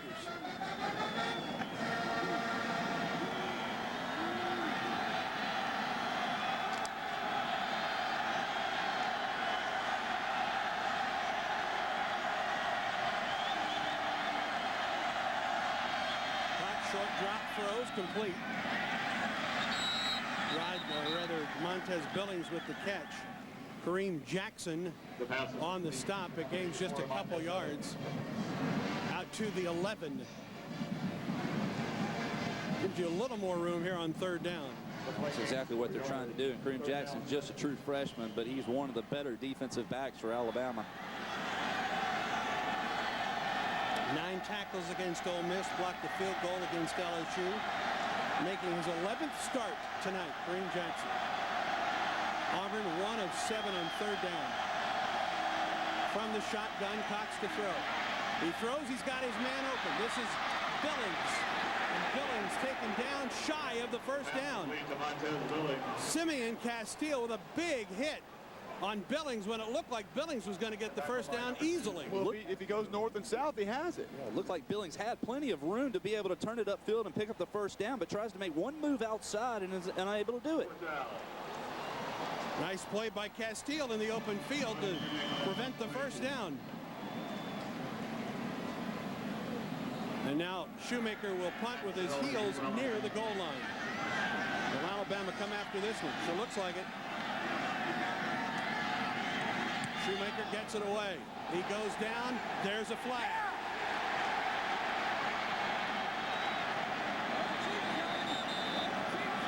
There's a flag on the way.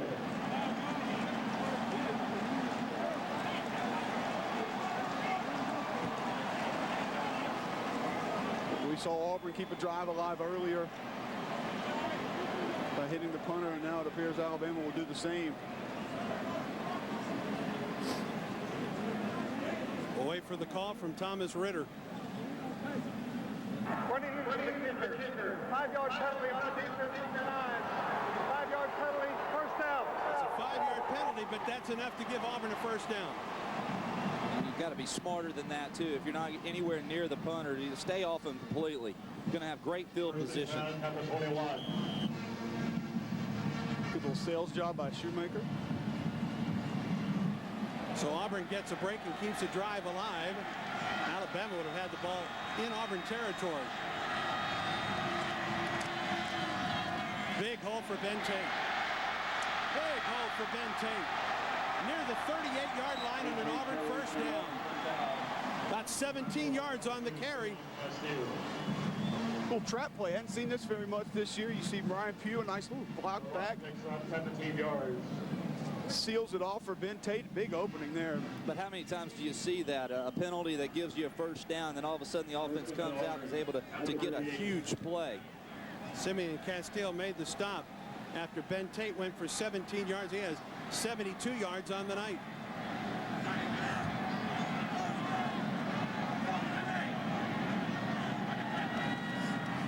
Play action. Cox is going to throw back to Tate. Wide open. He doesn't get the ball there.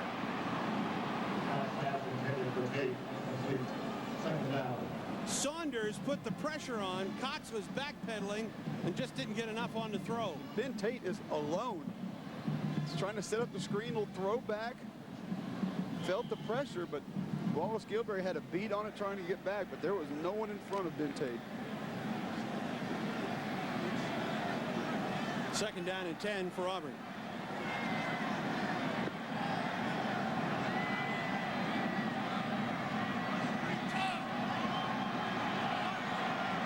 Play clock is down to 3. Tate trying to stretch the play. And across the 40-yard line to the 41. Ezekiel Knight getting off the pile, number 47. Auburn continues to kind of try and play it safe. They're going to try to stretch this to the outside. A good job by Alabama's defense, stringing that play out to the sideline. No real cutback lane for Tate. Now they'll be in another 3rd, 7. Inside a minute 30 to go in the 3rd quarter. 10-7 Auburn. 3rd and 7 at the Alabama 41. Here comes the blitz. Cox gets rid of it. And it's complete to Billings, and again short of the first down.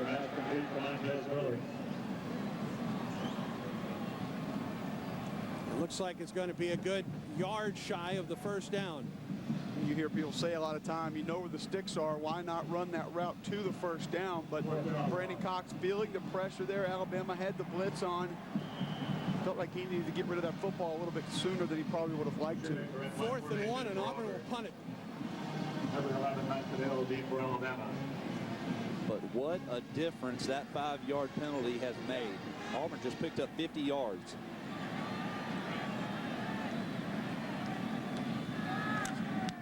Shoemaker booms one. Cadell. Fair catch. Out of bounds at the 1-yard line. Not quite sure where he thinks he's going, even if he does catch this football. That may skip into the end zone if he doesn't touch it. Well, this is an example of an inexperienced punt returner. McAdell did a lot in high school, but hasn't done it much at Alabama. The wind also grabbed a hold of it. Javier Arena's hurt, and now Lowe also hurt. Cadell has to step in, not aware of where he is on the field. He's lucky he kicked that football, too. That's exactly what I was about to say. If he doesn't kick it, that ball may be recovered, but he kicked it out of bounds at the 1. And Tyler made the point down on the other end. First time either team had bad field position. Now, same thing for Alabama. First time they've really been backed up. And the student section, at least for 24 seconds, right in the backfield with Alabama. And don't be if Alabama takes a shot deep. Nope, hand off to Coffey, and he gets a yard or 2, maybe 3 out to the 4-yard line on what will be, in all likelihood, the final play of the 3rd quarter. Number 95, that's a scoreless 3rd quarter as the final seconds tick away. And we go to the 4th quarter of the 2007 Iron Bowl. Auburn 10, Alabama 7. Crimson Tide ball at its own 4 when we return on CSS. The latest, though, the game that kept Auburn's drive alive, pinned Alabama down to the 1 as you take a look at these statistics, and this is not a game for the faint of heart.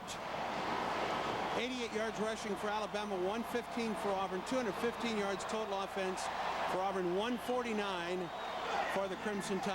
Yeah, field position has been huge tonight, where you are and how much room, how far you have to work with. And both teams really, when they started off, have been able to produce points. But when they're backed up, being forced to punt. Alabama will have the benefit of the wind in this 4th quarter. And this is 2nd and 7. And for the seniors on these two teams, their final quarter in their Iron Bowl careers.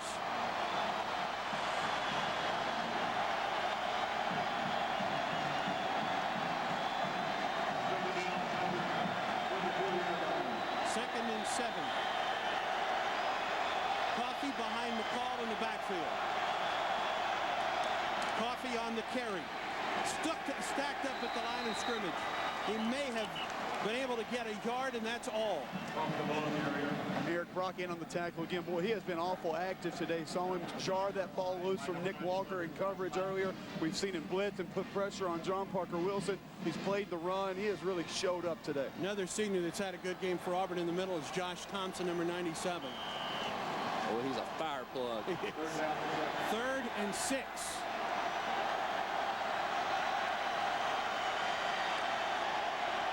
Alabama 3 of 11 on 3rd down tonight.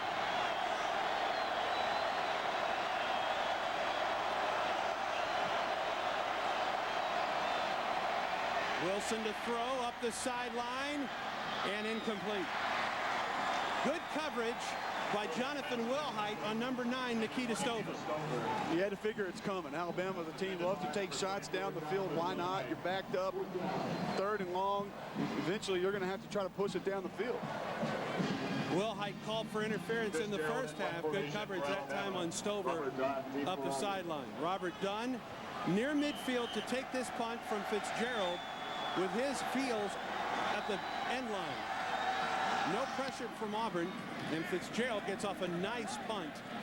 Dunn takes the ball, picks it up off the bounce, and goes out of bounds at the 48-yard line. Good punt by Fitzgerald, and Auburn has the ball near midfield with 13:53 to go in the 4th quarter. This game has really been about having good field position, taking advantage of that. Both teams pretty conservative on offense. 100 yards for Brandon Cox, 61 for John Parker Wilson. These guys not putting it up too much tonight, so we're going to continue to have to play ball control and move the field. Take the lone man in the backfield for Auburn. Play action. Cox flushed out of the pocket. Who run is it? Brandon Cox corralled at the Alabama 46 by Keith Saunders. I'd say it looks like he had Tommy Trot wide open over the middle. You see Trot from the tight end spot right there in the top. Better coverage than I thought. Yeah, that's a smart play. They're pulling it down, getting about 8 yards. Not considered a running quarterback by most people. Most defenses don't prepare for, but he does show good ability right there. 8 yards on the carry, 2nd down and 2.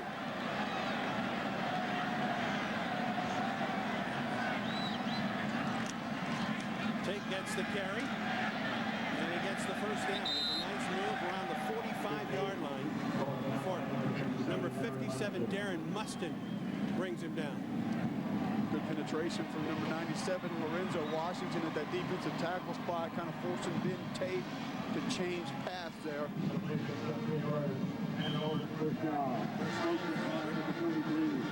At the Alabama 43-yard line.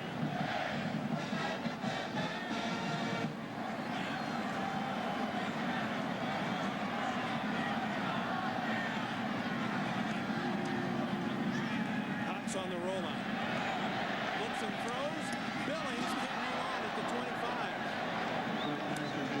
Rashad Johnson may have gotten a piece of that one. That was good recovery by Rashad Johnson, being able to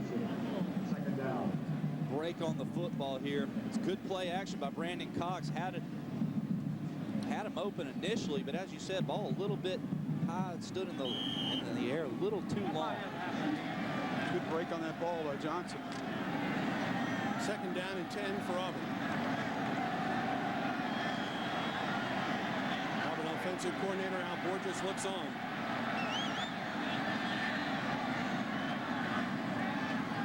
Cox on the set, throws, has a man, Rod Smith, open, shy of the Auburn 1st down. Taken down at the 37. Simeon Castile, number 2, on the stop. Alabama going to rush 4 again. Good protection up front by the offensive line. Little push from the right defensive tackle spot, but Brandon Cox steps aside and completes the pass. Sets up a little 3rd and 5. I'll tell you what he did right there also. He stepped with authority into that pass, and that's what allowed him to throw a bullet. 3rd and 4. Auburn has been successful one time tonight on 3rd down.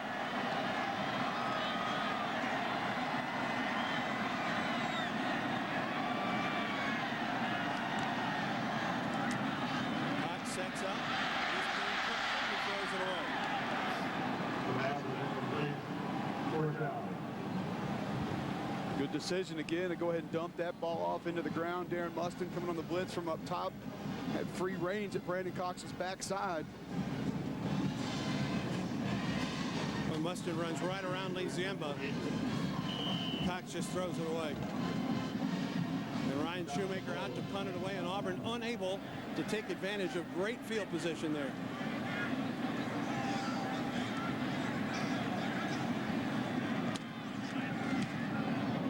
Shoemaker hangs this one up in the air. Fair catch called for at the 12-yard line.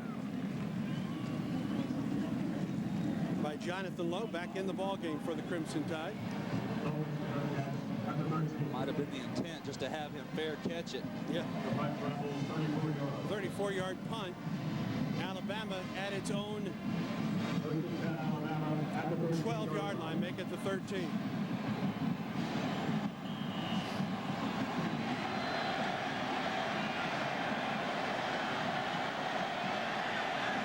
Upchurch is back in at tailback. 5 carries, 24 yards on the night for number 5. He gets the pitch. Upchurch off the right side into the secondary near an Auburn first, or near an Alabama first down. Number 4, Zach Etheridge on the stop. Good surge by the left side of the Alabama offensive line. Initially looked like a bust right here. John Parker Wilson actually allows McCall to get out of the way before he pitches. That's a smart move. And then Upchurch hits that hole hard. 2nd and 1. John Parker Wilson surges behind his center, Evan Cardwell, for the first down. First down for Alabama, out to the 22.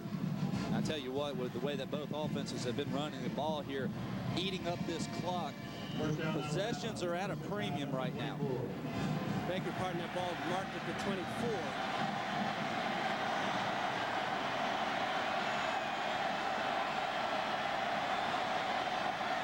Play action, Parker to throw. It's complete. Keith Brown on the catch for the first down. Gerard Powers makes the stop, but not before Brown gets a first down to the 42. All set up on the play action right here. The linebackers bite on it. That's a good throw by John Parker Wilson, able to deliver it into that window. It really just shows you when John Parker Wilson has time to operate in the pocket, he has so many of the tools that a great quarterback needs. Has such a big time arm. He can make the throws, has good accuracy, just needs the ability to step up into the throw. Upchurch on the carry. And Upchurch up the middle, taken down by number 97, Josh Thompson. Trey Blackman getting off the pile for Auburn as well.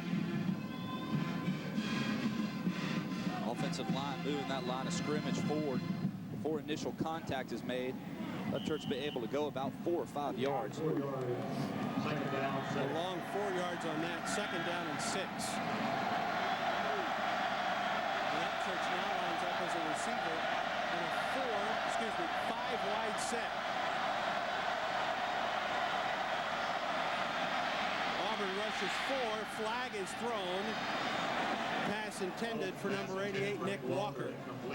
There is a flag on the play. What good pressure by the front 4 for Auburn, and our first holding penalty of the night. It's just the 6th penalty total by these two teams. It's been pretty clean so far. The question is going to be, how can Auburn rush 3 defensive linemen and Alabama get a holding penalty?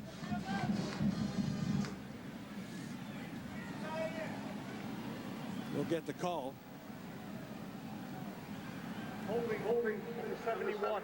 Offense, 10-yard penalty, remain 2nd down. Andre Smith, talented left tackle, making his 25th consecutive start tonight. 2nd down, 16. Called for the penalty. Now 2nd and 16 for Alabama.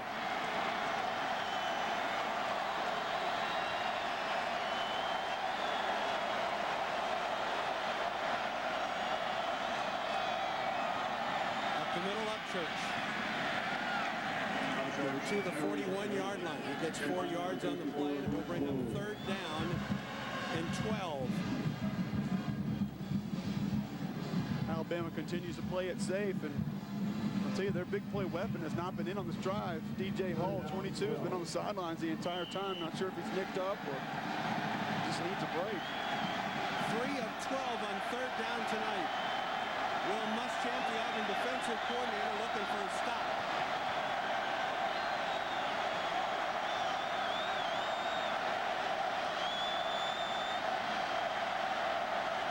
Auburn brings the safety blitz. There's a sack. Ball knocked away. Quentin Groves knocked it away. There he is. He set the Auburn single season career record for sacks. Or is it an incomplete pass? I guess it is. Quentin Groves introduced himself to John Parker Wilson twice last year at Alabama, causing fumbles, and nearly caused another one right there. Yeah, tough block from Marlon Davis, peeling back from that guard position, but one that he's got to make. Quentin Groves has way too much speed to be left alone. B.J. Fitzgerald with the win to punt this one away. High and short. Robert Dunn from the 25-yard line. Robert Dunn into the clear. Robert Dunn to the 42 of Alabama. This is what you want out of your return, guys. Catch the ball, get north and south. Don't waste time. Take that football and go. One more hesitation, he's gone. I think this is Fitzgerald that makes the tackle. Yeah, took him out of bounds. And a timeout on the field. 8:48 to go on a good return by Robert Dunn of 31 yards. Auburn sets up 1st down at the Alabama 44 when we come back on CSS. Fannin in motion. Lester on the carry. Brad Lester moves the pile inside the 40-yard line to the 39. 5 yards on the carry. Lorenzo Washington, number 20, Marcus Carter combined for the stop. Both teams with their full allotment of 3 timeouts remaining. As the clock moves down inside 8 minutes and 30 seconds. I got a good feeling that they'll be needed late in this game. Second half has just been a field possession war. A field position war.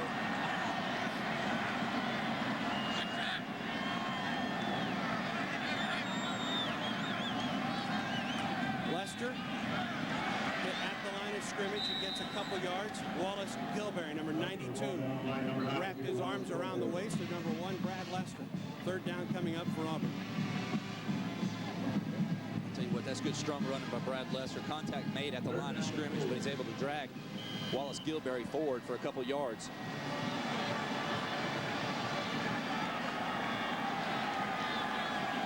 Auburn is 1 of 10 on 3rd down tonight.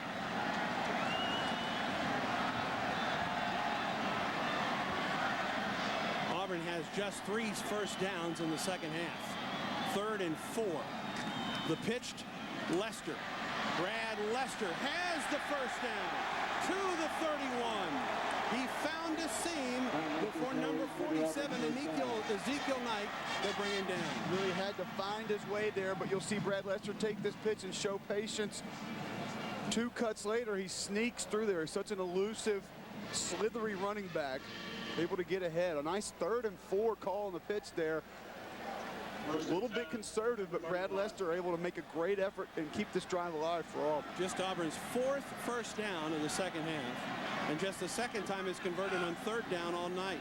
As Alabama loads up the box. Flag down, free play. It's Rod Smith, and he can't hang on. Intended for Rod Smith, incomplete. Defended by number 3, Kareem Jackson. Kareem Jackson with one-on-one coverage. There was some separation at one point. There's a flag on the play. This will go against Alabama, the penalty. And just the freeze play there for Auburn, going to the hard snap count, trying to get Alabama to jump off sides, and they'll take the free play. Defense, 5-yard penalty. 5-yard penalty gives Auburn 1st down and 5 now.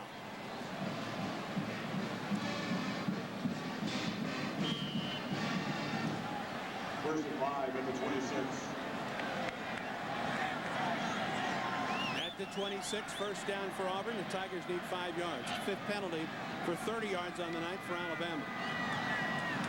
Cox on the draw to Brad Lester. And Lester inside the 25-yard line. Gets a couple, and that's about it. You look at the scenario now, approaching 6.5 minutes left in this ball game. It's a one-score game now. You have to think Auburn's going to play it safe here, try to make it a 2-score game, and run some clock at the same time. Lester out, Tate in for Auburn at tailback. 2nd and 4.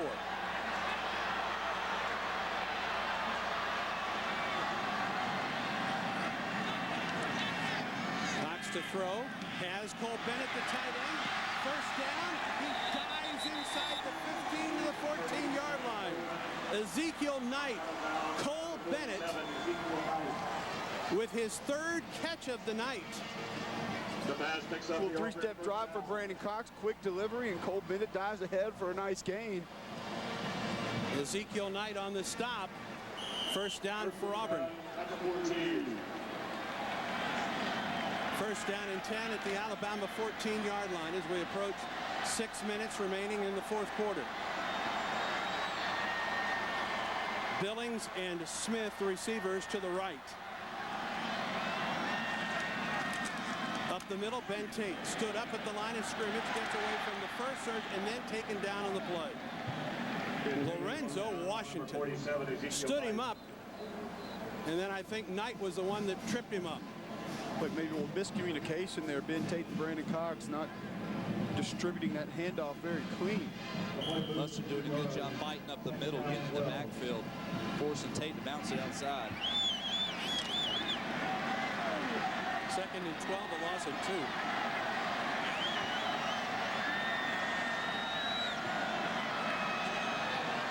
Carl Stewart, the man in motion.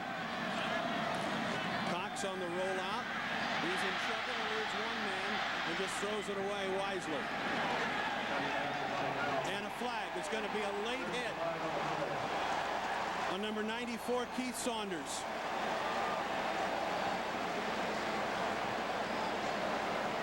That'll be 15 yards and a first down for Auburn.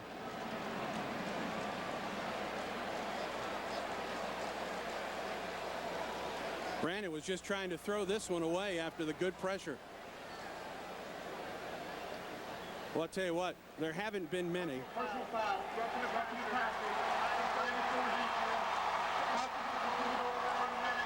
That's a 6th penalty against Alabama for 45 yards. But we talked earlier about the untimeliness of these penalties. We've seen 2 4th-down penalties on roughing punters, keep drives alive. Here you got 2nd and long. Looks like you're going to hold, maybe have Auburn kick a field goal. All of a sudden you give them now the ball down inside the 10 and a first down. 1st and goal from the 8.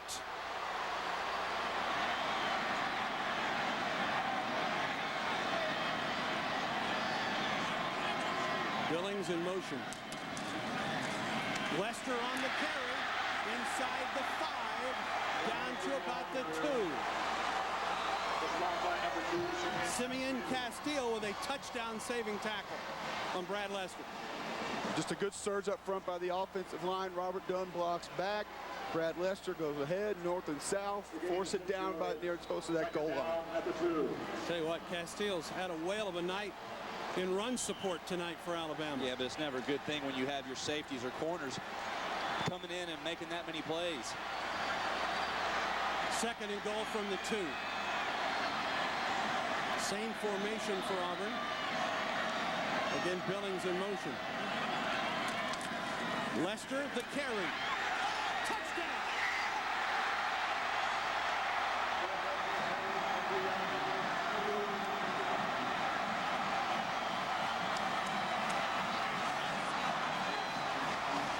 Auburn's first score since its 2nd possession tonight. Just hard running off the left side. Did a nice job up front. When they get after the penalty, they have the ball inside the 10. Just 2 hard-powered running plays. That offensive line opening up the holes for Brad Lester.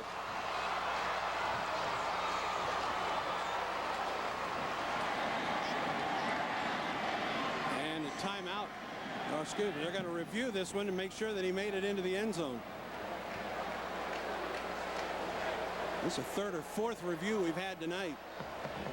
All right, here's a look.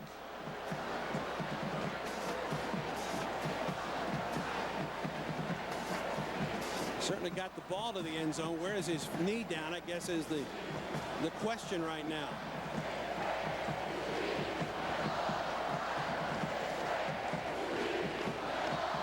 Unless they got different angles than we do, or better eyes, that one's going to stand. I think you're right.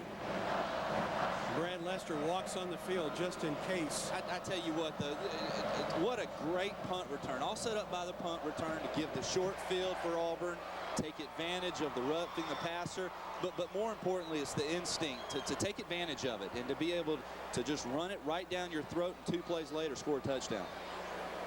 Wasn't anything fancy, that's for certain, but that running north and south by Robert Dunn, and he's been criticized at times for not doing that exact same thing. That 31-yard punt return could prove to be a pivotal play in this game.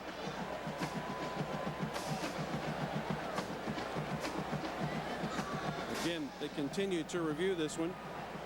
Thomas Ritter, the referee, the replay official, Steve Landis. And we'll get the call now from Thomas Ritter. After review, the ruling on the field is reversed. The runner was down at about the half-foot line. It'll be third down. About the half-foot line? All right. Somewhere around there. Do we know? Another look.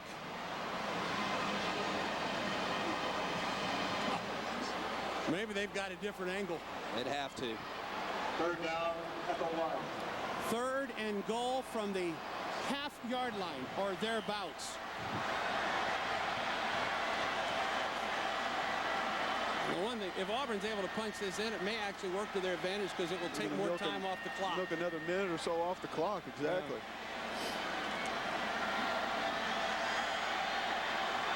Carl Stewart, the fullback, Brad Lester, the tailback. Brandon Cox dives. This one won't be reviewed. That's a touchdown. The senior quarterback from Trussville, Alabama. And now the extra point by Wesley Byram could give Auburn a 10-point advantage. And after the score, I don't think there was any way Brandon Cox, like you said, senior from Birmingham, there's no way he was going to let one of those backs take that football in. Byram to kick it. Shiver to snap it. Motley to hold. 10-point lead for Auburn with 3 minutes and 58 seconds remaining in the 4th quarter. A 31-yard punt return by Robert Dunn sets up a 44-yard drive for Auburn, and Brandon Cox takes it the final half-yard into the end zone. Auburn 17, Alabama 7. As Brandon Cox finishes off a 44-yard, 9-play drive. Auburn goes 44 yards and takes 4:50 off the clock. That's what has been so impressive. Just able to chew up the clock, and now Alabama's working with under 4 minutes to go, down 2 scores. That'd be interesting to see what Auburn does kicking into the wind here. And we've seen one really good return tonight by Jonathan Lowe. And Matt Caddell is back there. Remember, DJ Hall opened the game as one of the kick returners. But this kick will be into a pretty good, well, it's a crosswind now from Wesley Byram. Alabama, both Alabama and Auburn, their full allotment of 3 timeouts. As Byram kicks it to about the 25-yard line. And Lowe ridden out of bounds by Gerard Powers. I want to tell you, Andy, you talked about the pooch kicks earlier, you know, the squibs. That's one version I really haven't seen yet this year, just kind of a short line drive, place it where the return team is, and I like that option a lot better than the squib where that first line of defender or blockers, up backs, has a chance to return. Well, the thing about that football is also as it continues to bounce, eventually it's going to take a big bounce up and cause a problem for whoever's trying to field it. Now Byram got the glad hand from Eddie Grand coming off the field, so that's what Auburn was looking to do. Alabama at its own 27, 3:52 to go in the fourth. Auburn leads by 10. Out of the shotgun, John Parker Wilson throws.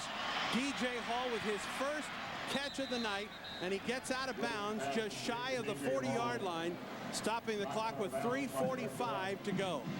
That's the first catch of the night for DJ Hall.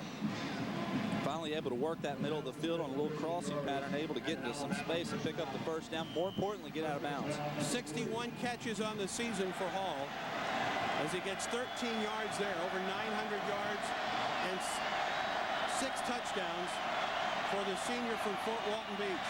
The throw, Hall gets again, and he's able to get past Etheridge out near midfield before Powers brings him down, along with Antonio Coleman. Alabama's going to go that hurry-up offense. That's one thing you cannot do with DJ Hall, is miss that initial tackle. If he's going to make the catch, it's okay, but he's really good with the yards after the catch. If he gets past one defender, he can turn it into a home run. 4-wide set, Parker Wilson to throw, Hall again with the catch, and Etheridge brings him down inside Auburn territory to the 44. And this has been the DJ Hall show here on this drive. There's no question when the game's in jeopardy or Alabama has to be able to pick up a down where John Parker Wilson is going to go with the football.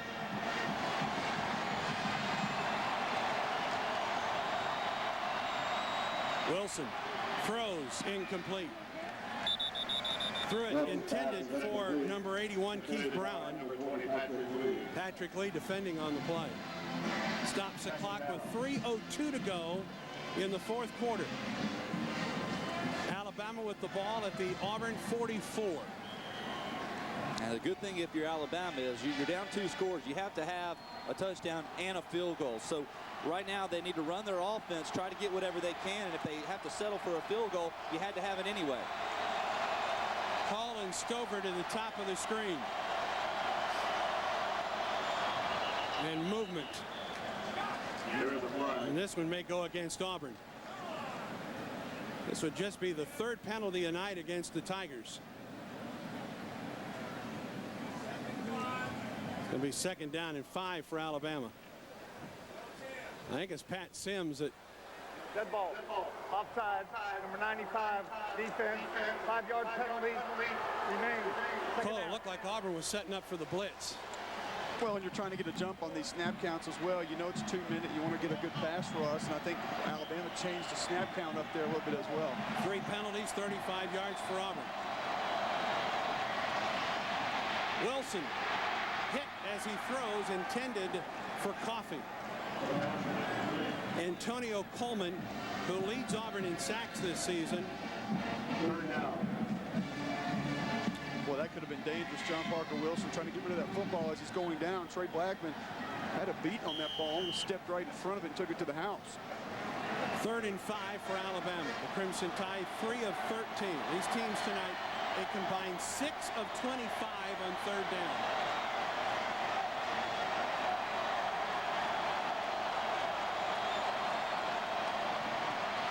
Wilson throws. It is complete, shy of the first down to Matt Caddell. Patrick Lee with the stop. 4th down for Alabama. 4th and 1, and a timeout taken by the Crimson Tide. Stops the clock with 2:44 to go in the fourth quarter.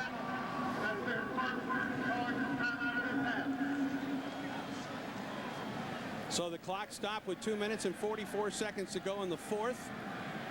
Auburn on top 17-7. 4th and 1 for Alabama at the Auburn 35 when we come back on CSS.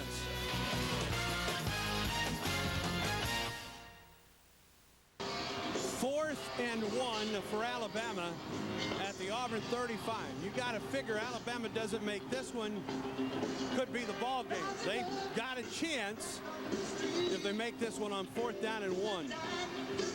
Alabama is 1 of 1 on 4th down tonight. And that was a quarterback keeper, if I'm not mistaken, by John Parker Wilson. And he needs about a half yard here.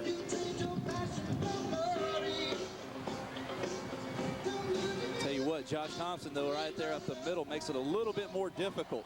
Fourth down line at the 35.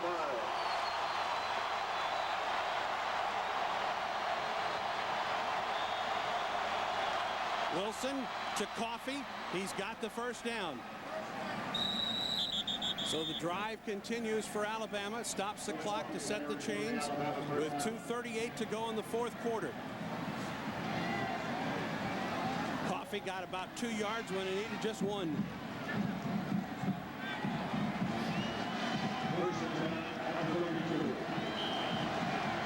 At the 32, first down for Alabama.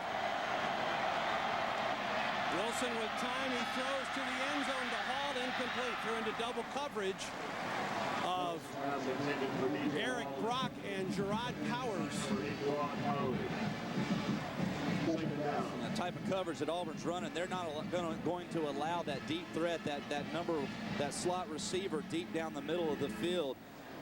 Kind of difficult thing. They're kind of doing it on both sides. Kind of a robber type look. Second and 10.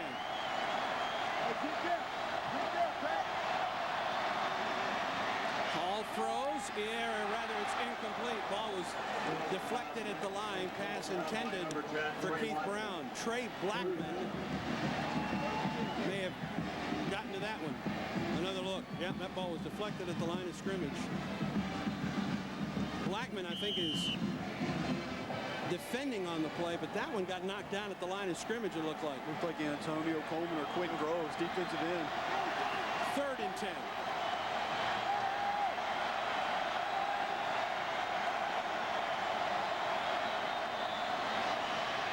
Pressure is on. Wilson throws it away. Threw it over the head of Stover. Fourth down for Alabama. That's one of them deals like we talked about earlier. If you're able to pick up 6-7 yards on it, even if you're shy, you have an opportunity for a good field goal attempt. And that's what Alabama will take. He has hit a 52 this season. This will be a 49-yarder. Fitzgerald will hold it. Selman will snap it. This would cut Auburn's lead to 7. Near the middle of the field for Lee Tiffin. It's on the way, right down the middle, and good. And Alabama gets one of its scores. And now with 2:11 to go in the contest, the second half, Alabama has cut it to a touchdown difference.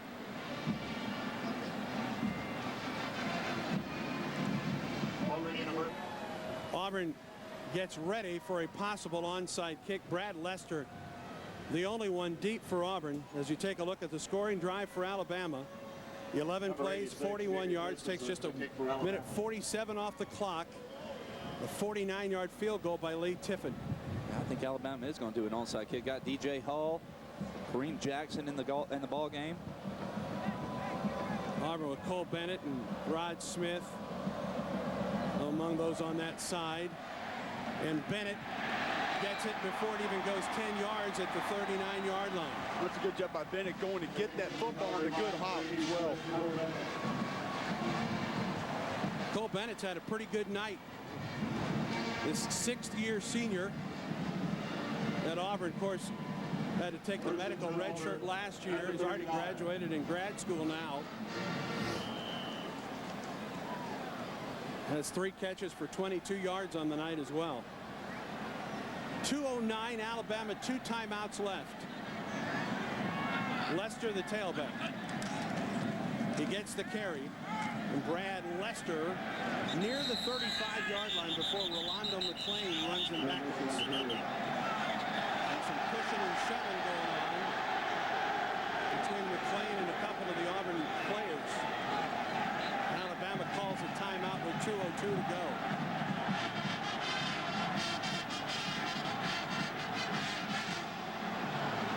Alabama stops the clock with 2:02 to go as Lester gets 3 yards.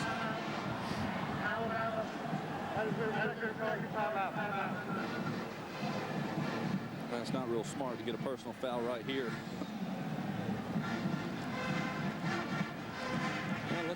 McClain was tied up with one of the linemen.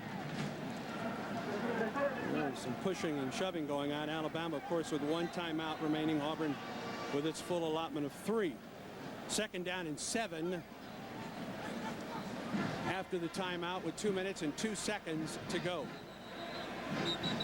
What normally happens is you allow the offense to run a play. You don't call timeout on 2nd down, but then call it on 3rd. You've got to figure a 1st down for Auburn. Just about do it. Yeah. Just about do it. 2nd and 7. Double tight end set, backs in the eye. Lester with the carry. And Brad Lester gets to the 32-yard, make that the 31. Before McClain again brings him down. And Alabama uses its final timeout with 1:54 to go. And it will be 3rd down and a long 1 for Auburn. And it's Alabama has to stop Auburn here. Yeah, you saw the coaching staff right there telling us down to 1 play right here. If you stop them, we'll get the ball back. Although it won't be much time, probably right around 55 seconds or so. And Auburn 1st down, and Alabama then would be unable to stop the clock.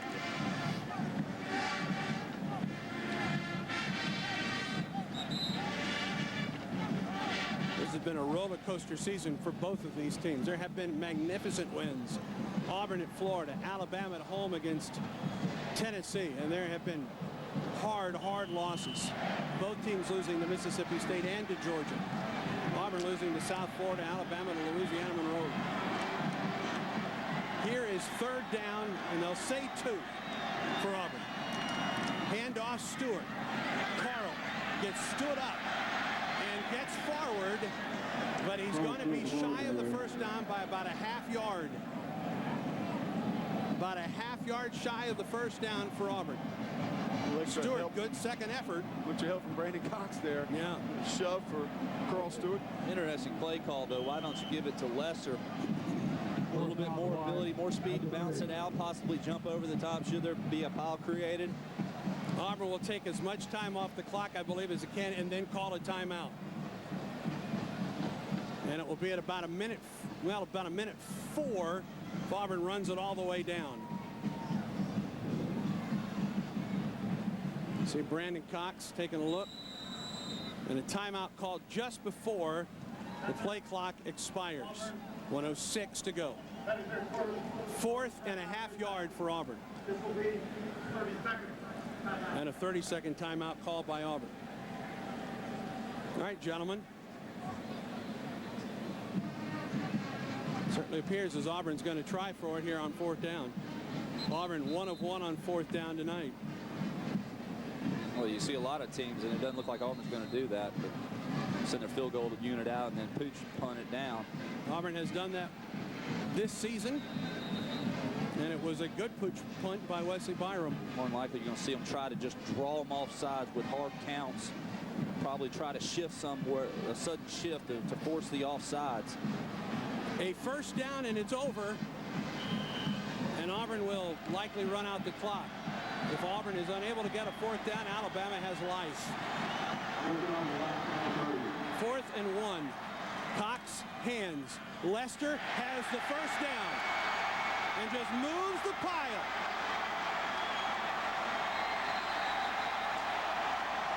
And Alabama can't stop the clock. Yeah, if you don't strip the ball, though, the tackle does you no good. You have to try to strip the ball. That's what Alabama's trying to do. Auburn has never won 6 in a row against Alabama, but that run by Brad Lester is going to seal the deal for the Tigers. The clock restarts.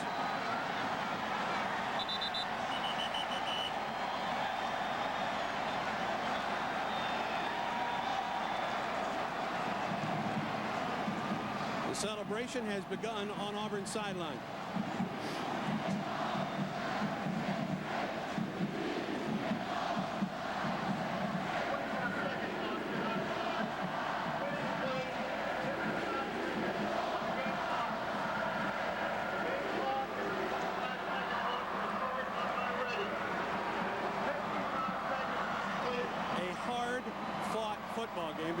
two teams.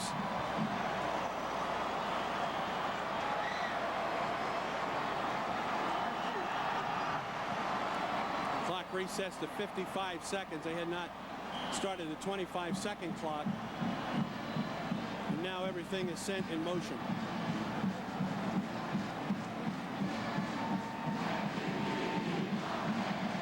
I think Auburn will need to run just one more play.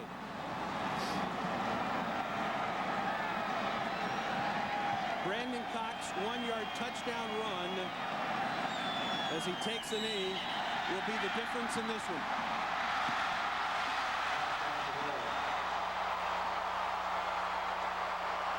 They will not restart they will not reset the shot clock or game clock, excuse me. And the Auburn players run to the student section. The two coaches meet each other at midfield as the final seconds come away. Auburn 17, Alabama 10, 6 in a row for the Tigers.